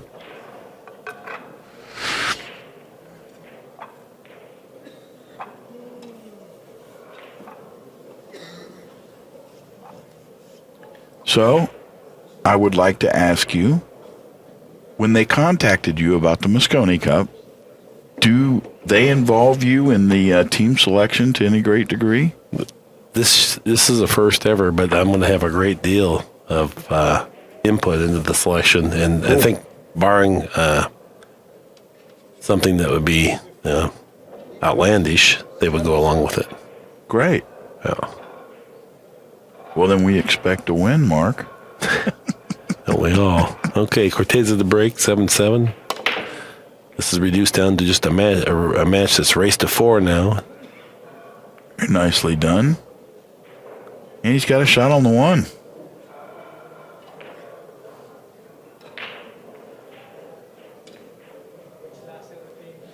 Yeah, 6 ball hanging in the side. The 1 ball's decent. Well, he can make the 1 and just float over for the 2, and he's in line with the 3 if he can pocket the 2 down in the lower right-hand corner pocket. So, pretty much just got to pocket this.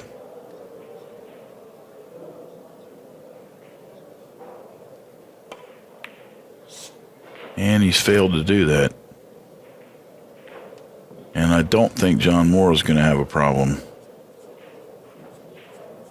Yeah, the only issue here is control of the 1 ball off of this. If you hit it real accurately, you're all right. But if you hit it just slightly off and pocket the 6, the cue ball or the 1 ball can get away from you. I think you just want to slow roll it, though, right?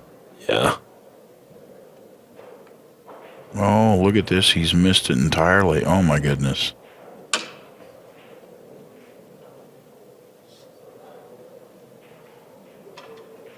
Yeah, this will be interesting. This arrangement of balls. Do you want to billiard the cue ball on the 6 and send the 1 ball sailing? You can make the 6 doing that. You can double kiss the 6 and have the 6 not go in. You can scratch with this.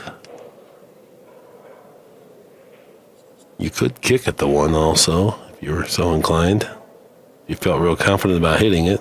Does look like that's what he's measuring up. No? Going to draw the ball.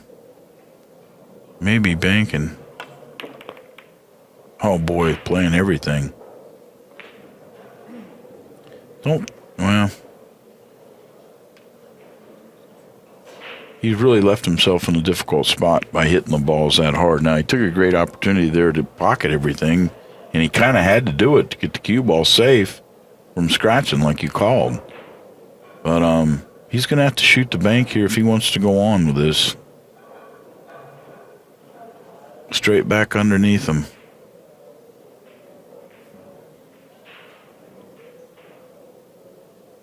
Cue ball come around too, but I don't know how far. Yeah, he's not looking. He's going to get to his extension here, and this is a good time to take your time. Yeah, we're going to have another 40 seconds. This is the first time we've used the extension in the rack, right? Right.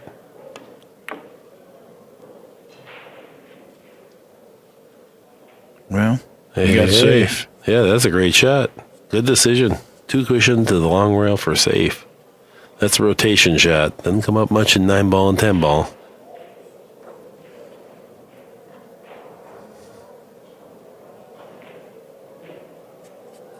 Now can Johnny Morra hit the 1 and do anything defensively?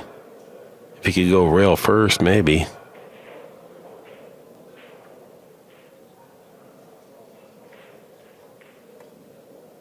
Good shot. That's the rail first. Nice bump.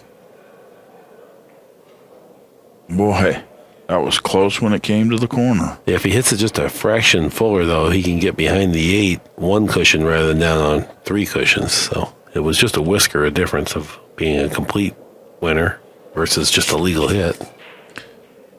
Well, I think Lee Vann's going to play safe here. Cross the face of this ball, possibly. Nope, going into it. Just coming up behind that. Killed it off the 3 ball. Good control of the 1, speed-wise.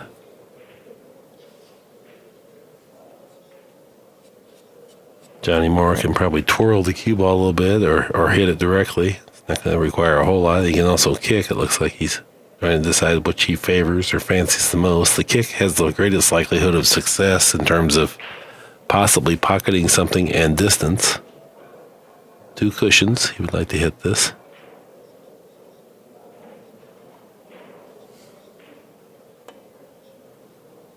Oh, Just whiskered past it. Came up short, but he did get fortunate that he didn't break the 2 and the 4 up any more than they are. Well, I think the 2 goes straight in. It does, I believe, but I'm just saying,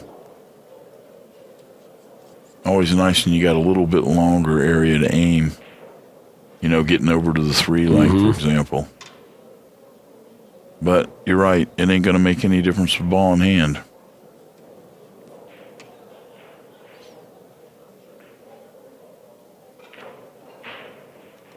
Yeah, looking out in the audience, I see Mike Durbin, cue builder. Wants his Durbin Cup back. This is one of the gentlemen that lives over by you. Well, he lives in Decatur, Sullivan, Illinois. Cue builder. Makes great cues. Has a really neat pool room.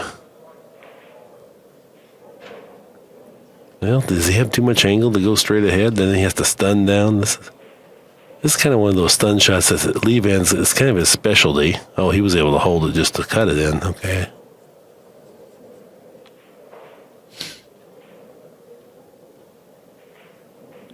Just wants to come across the table here. Long rail, and back to the center. Oh, he came above the side pocket? Wow. Hit the point, and it hurt I him. don't like that. He was wanting to play that in the side. Seemed like it would have been better to play that in the corner because you got natural shape coming up on the 6 ball there. Well, now we get to witness some shot making. Yeah.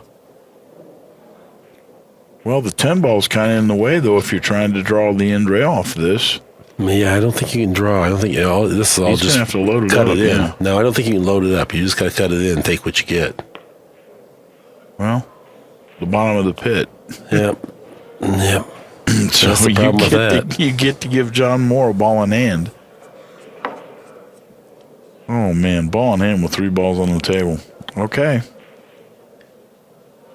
Well, the one thing that's been consistent in this match, Mark, it seems like whenever Lee Vann gets to the point that he's close, a critical mistake has ensued and let John Moore get off to another running start.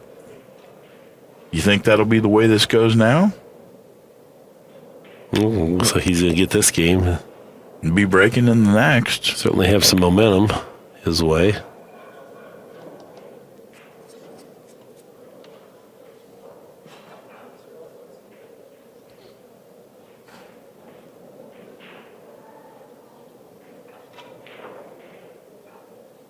And ball into the pocket. Johnny Morra's 8th win leads the match 8-7. You know, Lee Vann's got to feel a little bit snake bit on that last little episode there, finding the bottom of the pocket and the side there. It was kind of laying there all along, but he didn't have to get that bad of an angle going into the side pocket. Right. It wasn't really the shot that hurt him. It was the position on the ball before it. Here we look at the total performance average. It certainly reflects the score here, as it's very close in that.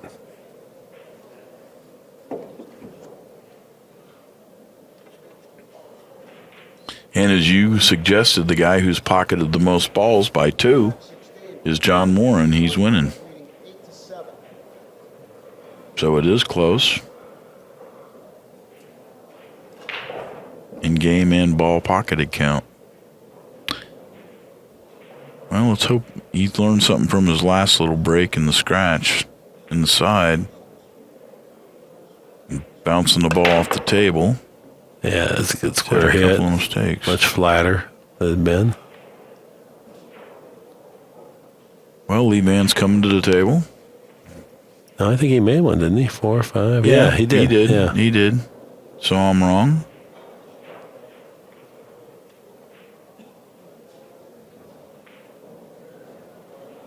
Well, that was a good tester anyway. 5 ball. That's what he made. They have to elevate. That adds some difficulty. Let's see if he can keep and maintain his good fluid cueing action.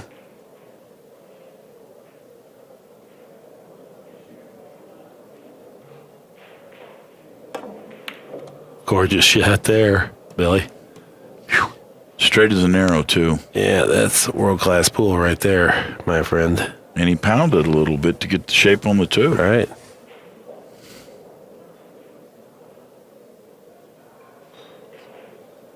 Well, how simple do you want to keep it, Mark? You're coming up here for the 3. 4's open. Going for the crutch.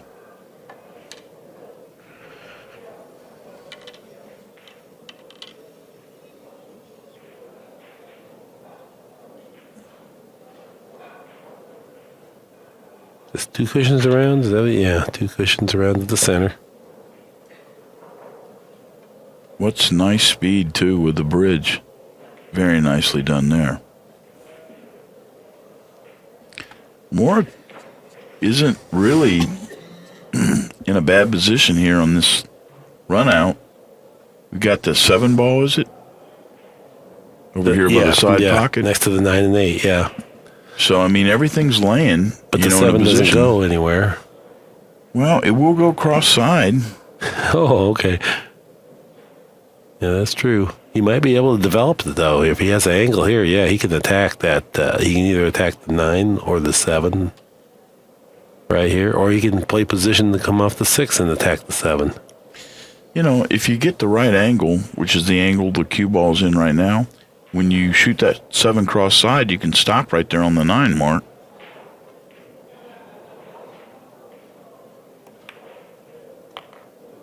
Just like so. He's a top bank pool player, so this shouldn't be this difficult. Mm-hmm. Yeah, I think that would be the best percentage play from here, rather than go after it with the cue ball and hope for it to turn out. But he's going to go after it. Sending the cue ball towards the 7, trying to develop it. No good. Well, now he's got another interesting shot. Cross corner.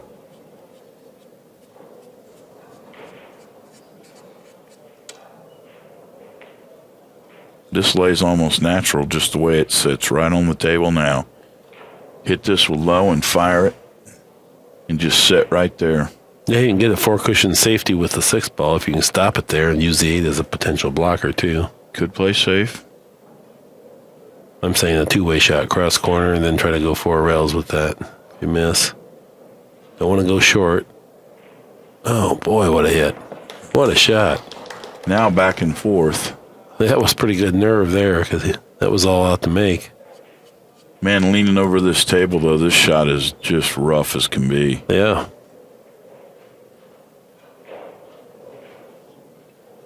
He's having trouble even reaching it. Yeah, he's going to play safe, I'm sure. No, he's cutting it in. No, he did cut it in. Wow. Yeah, I mean, that's what I saw at first, but I mean, I'm telling you. Yeah. Leaning out over that table and making that stroke right there is not an easy thing to do. He's got another one coming up right here. Yeah, good blood tester here. Succeeding with these last 2 balls would give him a 2-game advantage.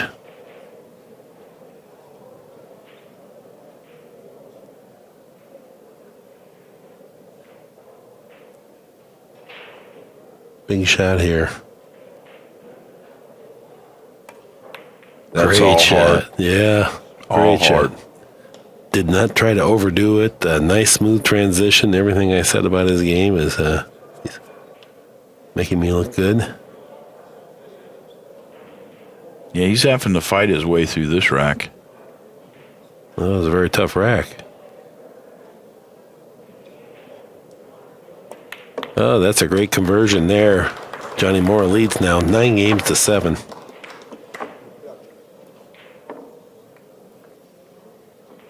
And what's our TPA? Well, 821 to 812. So pretty close in the score and also in the TPA. Yeah. Corteza's shooting a little bit the better in the tournament points average, but not in the score. Yeah, that's the total performance average. Here it is. We see each player has 1 scratch in the break. Morra way better in the breaking area, successfully 6 times. Here's the BPA, the break performance average. 750 versus 250. And the guy with 750 is breaking again right now.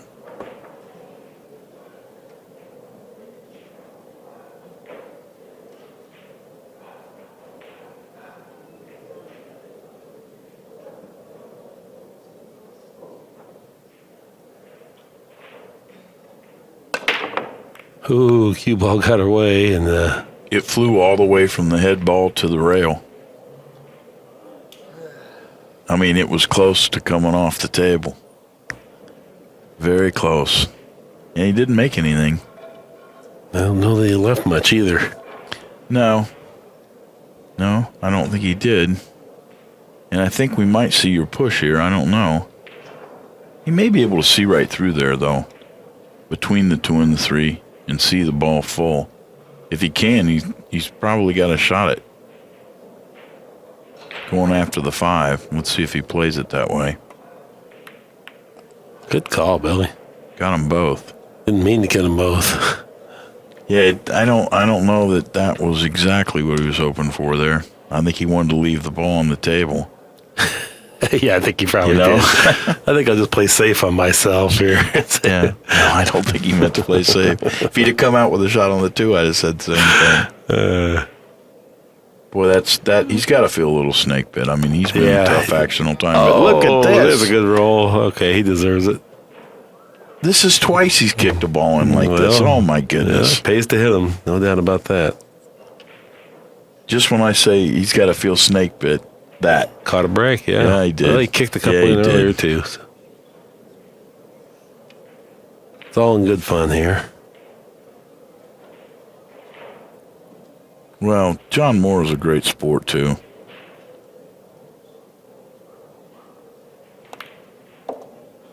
You can see him over in the chair, and he's not making faces or throwing a temper tantrum. No, it doesn't do it. It's just all in good. keeping. He's in the lead, Right. Yeah, all the attitude, and that's just the ego defense type thing. This is just the nature of the game. You want to play a game that doesn't have much luck in it, try chess. You want to play pool, you're going to have to put up with it.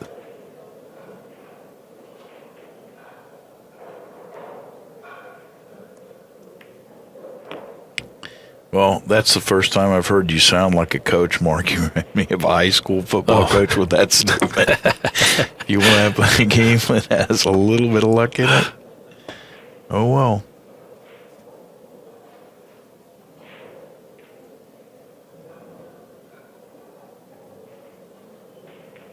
It's kind of a tricky transition here. Yeah. He pocketed the ball, though. I don't think he was playing the 6. I think he was fortunate on this. Well, he's got an He had angle. to use inside spin, which squirted the cue ball enough that he overcut it, but it did provide the 9 ball in the corner pocket. Well, and he's come up with angle here. That's the big part of that shot, too. Yeah. So either way. It doesn't bolster your confidence when you make a ball while you miss it, the other one that you're really playing, but like Billy says, if he can make this, he does have a chance to get position for the 7. Oh, yeah, 3 rails right on top of it. He just went 2. That's fine. Gorgeous shot. That was thinner than you might know, and he did a good job to control it this well. Real straight on now. Have to draw back. Cannot force the ball here. Just going to have to use a nice smooth stroke.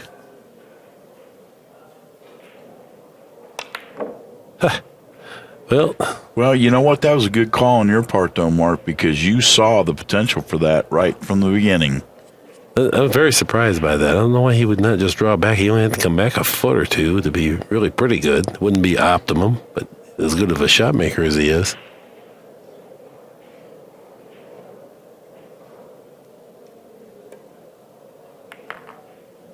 Nicely done. No, it was weak. Well, I think he's going to get off a little farther with the new felt. He's got enough room to lay the cue on the rail, so it's not going to be that tough.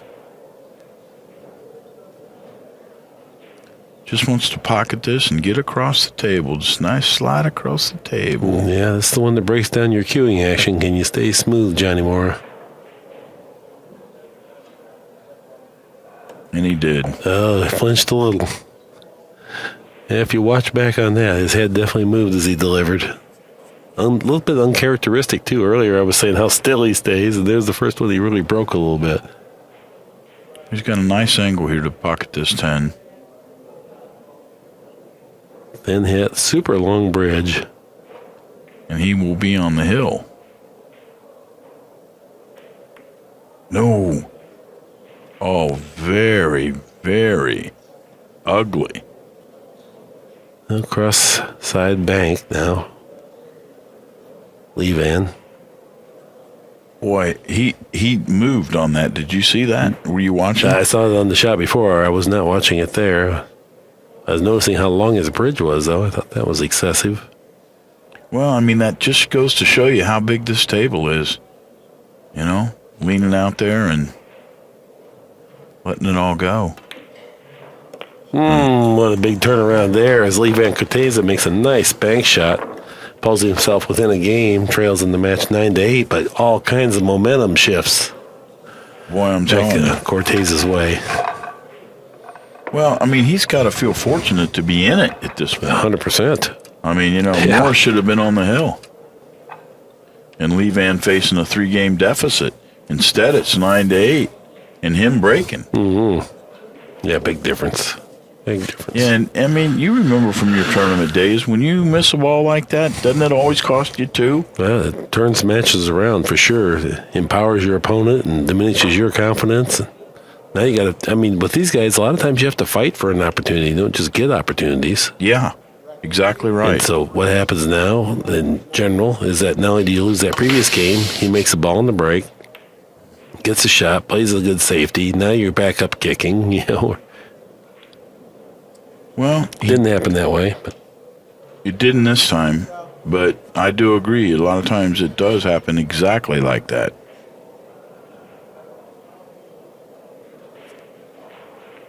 Well, Morra's going to have to look for a push here, I believe. he's just going to play the one, he said. No push. Rail first. Well, this lengthens out coming off the rail when you're using top. He's spinning too. Boy, well hit. Look at this. Not quite. Came up for the side, so the speed was off on the one ball. A lot of people say, why wouldn't he push there? Well, that's the reason is that he could come out safe. And pushing, you're going to have to push to a kick anyway. And the only thing that a push would have accomplished was he could have maybe tied something else up, but there was enough clutter out there. He just felt good about the outcome of the percentage outcome of this one. Now, Corteza's got a good shot in the side. Well, coming across, he didn't play that. I don't believe he played that 2 rails. No, he was using he was 7 ball as a helper. It came in short, but it just expanded enough. But he is on the 2. And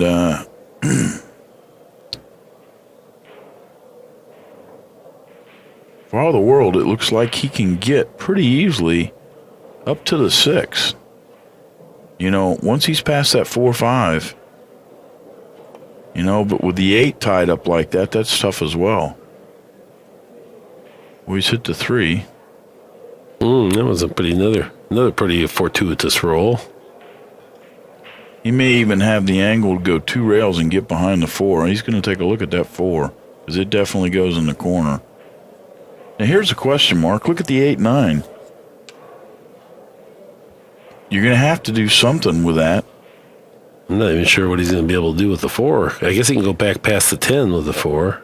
Well, looks like he's going to develop it with the 5. Oh, no, he could. Okay, I thought he was going to try to bump straight that. over, yeah. At that speed, we know he wasn't trying to bump. He's playing position. Okay, that's cool. He's on this side of the ball, which is all that mattered. Now, well, I mean, I wonder if he tries to touch anything here. Like go to the end rail, shoot the 4 in, and come back out and touch the 9, glancing off of it to the middle of the table with the cue ball, hopefully, to get on the 5. I don't know. A lot to accomplish, but it can be done pretty easily. Because he's going to hit this with high left. Pool is a game that plays better when it's simple. When it takes that much to explain Well, the shot. here it is right there. Oh, yeah. When it lays natural like that, though, you got a chance. Mm-hmm. It's not so much that you're figuring it out. It's just letting it happen. Well, great call, Billy. That really gives himself a chance now, even though there's still a lot to do in front of him. Well, it's all possible now, though, for sure. Where before, with that 8-9 tied up, it wasn't. And he had the insurance ball, so. Yeah, it appears the 7 goes into the side pocket, too, when I saw the overhead shot. So It does look like it's got enough room when we're looking at the overhead there. You can see that there's just an edge. Oh, back. Oh, my. Look at this. Oh, man. Better be pretty limber here. Well, I don't know about this. Wow. Nicely done, though. Good shot. Well, he's got the right build for that shot. I He's believe even that loud. shot would kill me. Yeah.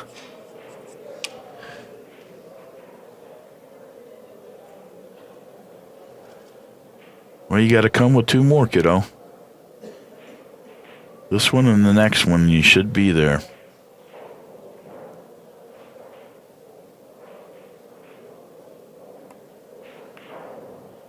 Oh, boy.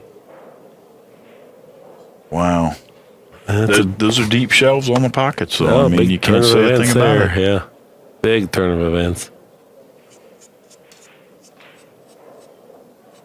Now, this puts Morra on the hill. All he has to do is hit and stop, and he's pretty much there.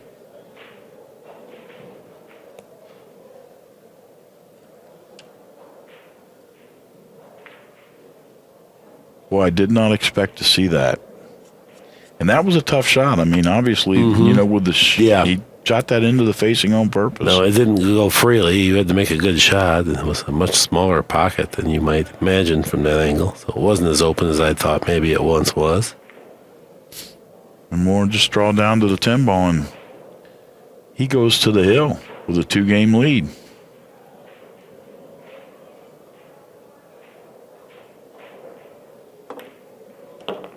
Right in the heart of the side. Well done. Very routine 10 ball now.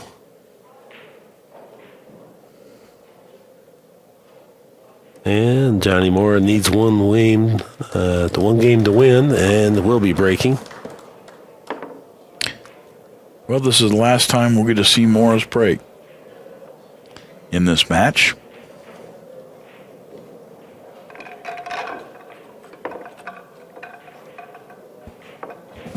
There's Jason Klatt in attendance. I wonder how many bank pool players we had here. It's amazing, too. We get 300 to 400 bank pool players. Never heard of having a bank pool tournament that Well, you know, had that over at many. the Executive West, they had 545 or something. No, I was unaware of that. I knew we had 400. I think 407 was the most I think I ever saw here at this venue. They had 300 in the one pocket one year, 300 and some, 350 something. I mean, so this tournament has historically drawn a lot of players in any given year. Right in the heart of bank pool country, too, Kentucky.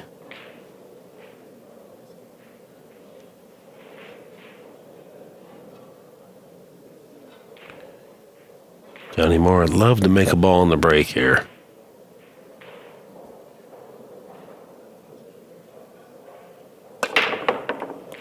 Not that ball. Yeah, the wrong one. Yeah, I didn't clarify. Well, I don't think you caused that, Mark. No. The responsible party is now leaving the table. Okay. Well, Lee Vann's got no cherry rack here, that's for sure.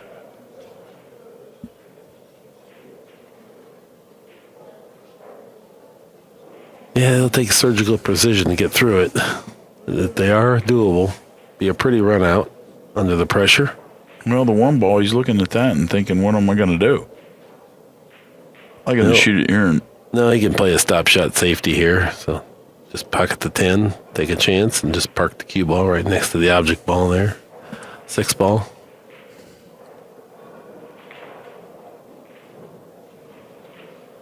You can play this if you're very confident that you can play safe. That's the only way you can play this. You just can't go all out. Yep. And grabs that game real quickly.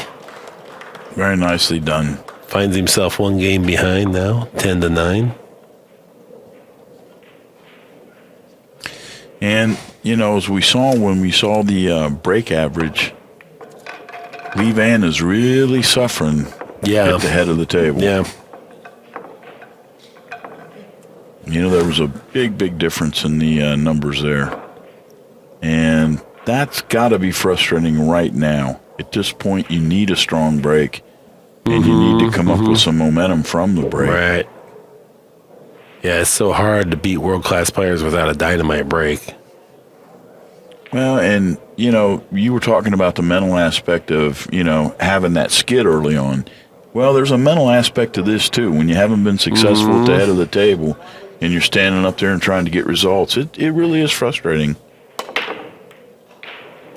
Well, he's moving towards the side, but he got away with it.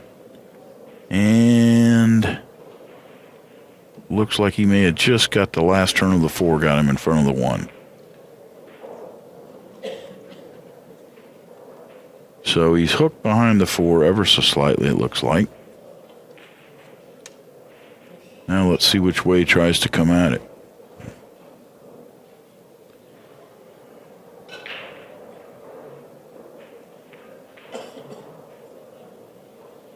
Boy, you know, when a guy's on the hill and you're looking at this, you do not want to turn this table over. You know, it may be the only thing you can do, but you definitely don't want to. Challenging Morra to shoot. Do you give this back, Mark? What do you think? No, he'd rather shoot this and play safe if he needs to be. Yeah, he'd definitely not give it back.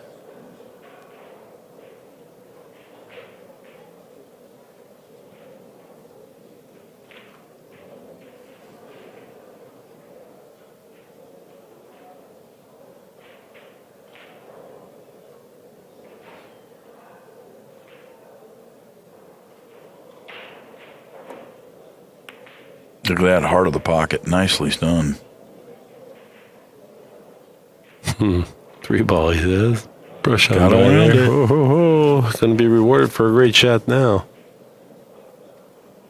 He could take that shot on because he could play it a little bit to the thin side. He'd prefer to have missed the 1 ball on the thin side because it figures to get safe. And so that's why he could kind of fearlessly take that on. Real good chance it's going to... a real good chance to get safe should he miss. Well, if Lee Vann threw the gauntlet down, John Morra just picked it up and threw it right back.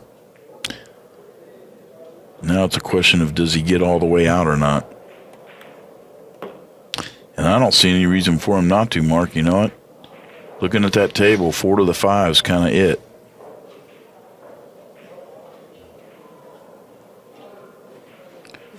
Six to the 8. Just depends on what's your angle. Could even break these open here. I don't think he will because they are open, but only the specific pockets. And he went around them nicely.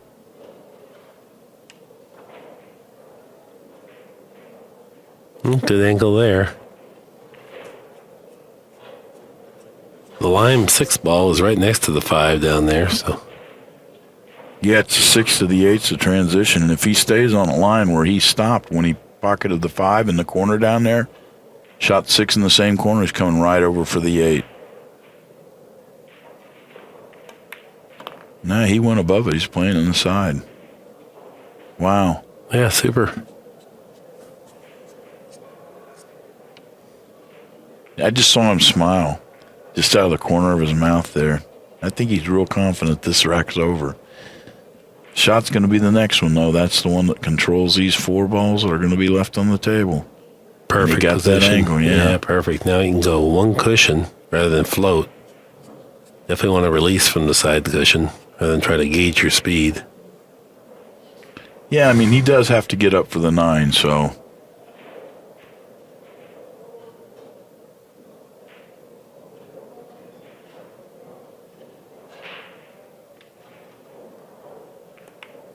There's that nice smooth stroke you were talking about.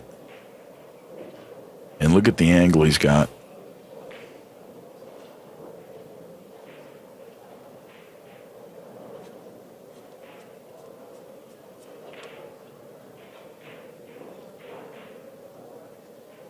Well, it's been close, Mark. But it's been John Morra in front the whole way.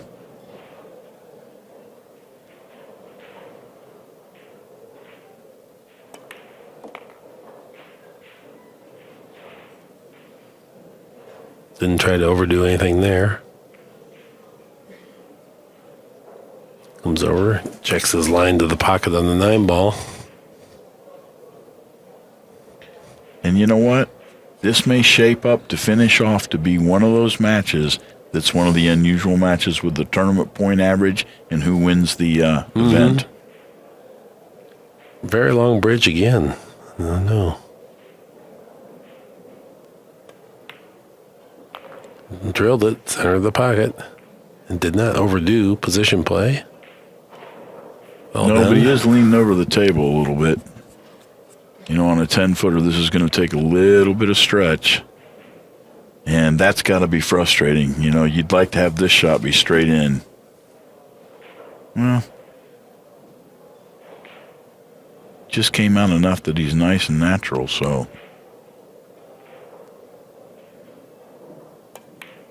And there it is. Okay. Stay down, stay still. What's Whitey doing? It's online. It's going to need It's to. picking up. No. Wow. Oh, my wow. goodness. Wow. So, yeah. Yeah, I could see it was online for that. Look at this. Well, here we go. Hill. Ball in hand on the 10. This is another one of your favorite shots, isn't it, Billy? Yeah, very effective on this one. I might shoot this one for some cheese. I don't know. Well, there it is, 10-10, folks, down to the last rack, and Lee Vann has just fought and clawed and stayed in this thing by hook or crook. Well, I think he's had an invitation, Mark. I mean, John kind of invited this to happen. You know, if Lee Vann makes a ball and runs out, John Morra is directly responsible, obviously. Boy, even when the cue ball was a foot from the pocket, I still didn't think it had enough to get there, did you? I thought it was going to stop for sure. I did not. That really surprised me. But, you know, on the new cloth, it does pick up speed a little bit, you know. I mean, at the end of the roll.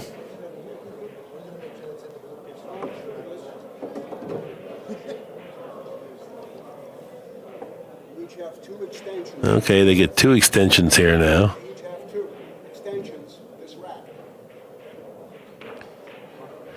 Well, it's a nail biter, Mark. We're down to biting nails. If he makes a ball on the break, could all turn around right now. Oh, yeah, he really needs to make a ball on the break and get control of this table. No matter how he's broken previously, one right now would do a world of good. And there's the 3. Nope. Try again. Well, now it's up to John Morra. The ball's back in his court. You know, does that wear on you to some degree? 100%. You know, to have had that scratch in the last rack, now you're standing up, hill game, and it's all down to you. Well, I mean, he's been here before, and he knows he made a mistake, so he's going to have to pull together all his mental strength, and he can do it. But definitely bleeds off energy. Good shot. Good return shot there. Nice position on the 2, too, if it just stops. Yeah, this is going to be real interesting now. This is a funny distribution of the ball, so there's a lot to do. Pretty to watch for me and you. Well, 3 to the 4, if you'll notice, look at the, is it the 6 and the 7 right there?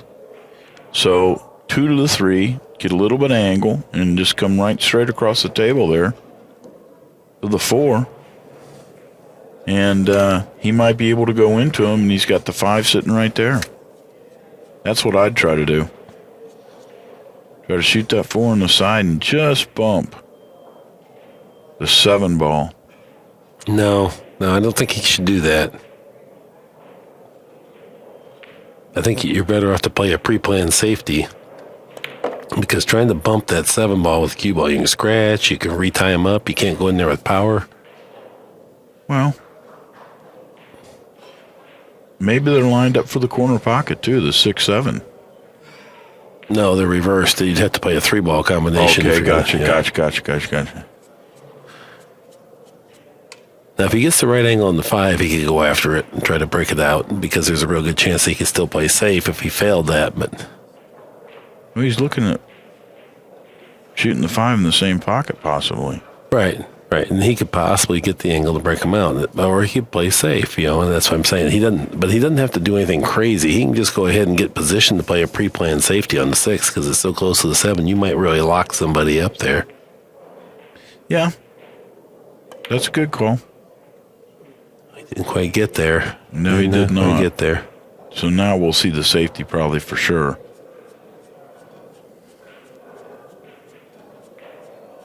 Yeah, he got You the want to wrong go in angle. between the 8 and the 9 here and come out 3 rails to get right back where you are right now? It's so flat, you'd have to stun. I think he's going to play safe right now. Or go to the rail and juice it and come back out? He's banking it. No. Yeah, he bet the game on that shot. Wow. And I don't know that he got all that great of a reward. He's still at the table, but I mean... No, there was a lot of work, but at least it wasn't a miss. He didn't want to leave an open inning here. Well, you want to take this shot on and go high inside English and come around 3 cushions? Yeah, that's a lot, isn't it? A lot to chew on. I do think that's what he's going to settle in on. Well, this one will test your fluid motion and your head being still. That's essential here.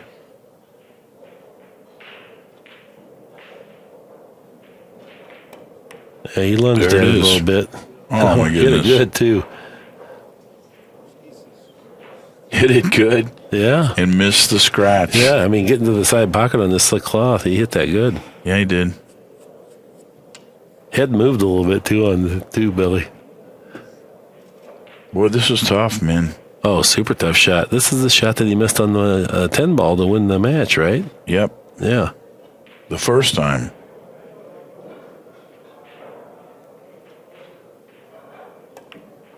Overcut it Missed again. it again. Yeah, overcut it again.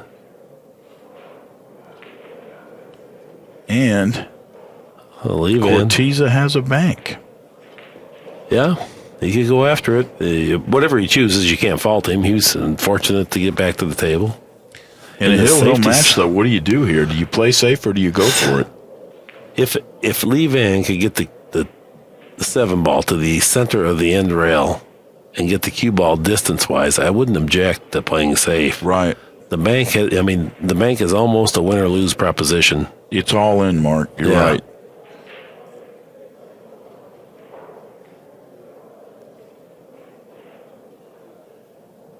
Based on the way he's cueing, he tried to do too much. Yeah, he had the ankle on he just needed the 7 ball on the end rail. He didn't need to do all this. Now he's left a shot.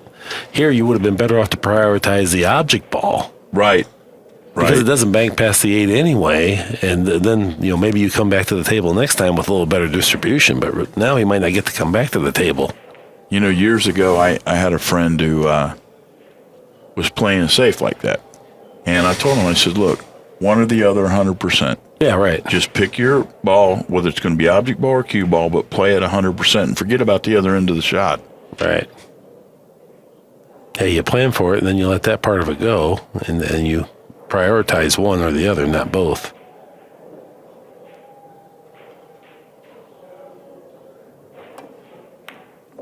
And that is What a shot. That's What a gonna shot. do it. Yeah.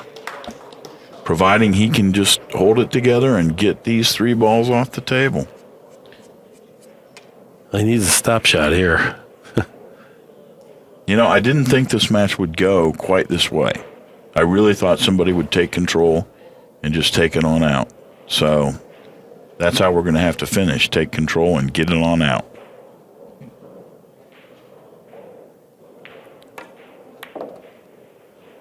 That was weak. No, I don't think he should have tried to do more there because you risk missing in a tight pocket there in a pressure match. I'd like to be off the rail a little Yeah, farther, for though. sure. I really would. Well, for sure that. Yeah, and maybe in that instance, because now the side pocket comes into play, if you have to elevate. But I'm going to elevate here, and I'm He going is to go too. for that middle diamond on the long rail down below the side pocket. yeah, you need to play this with a little bit of speed. I don't think you can float it. Yep. And there it is. Yep. That's a good shot. Comes back up behind the 10 Good and shot straight there. in. And he's off the rail. Well, this has been a nail biter, Mark, and I've enjoyed being here.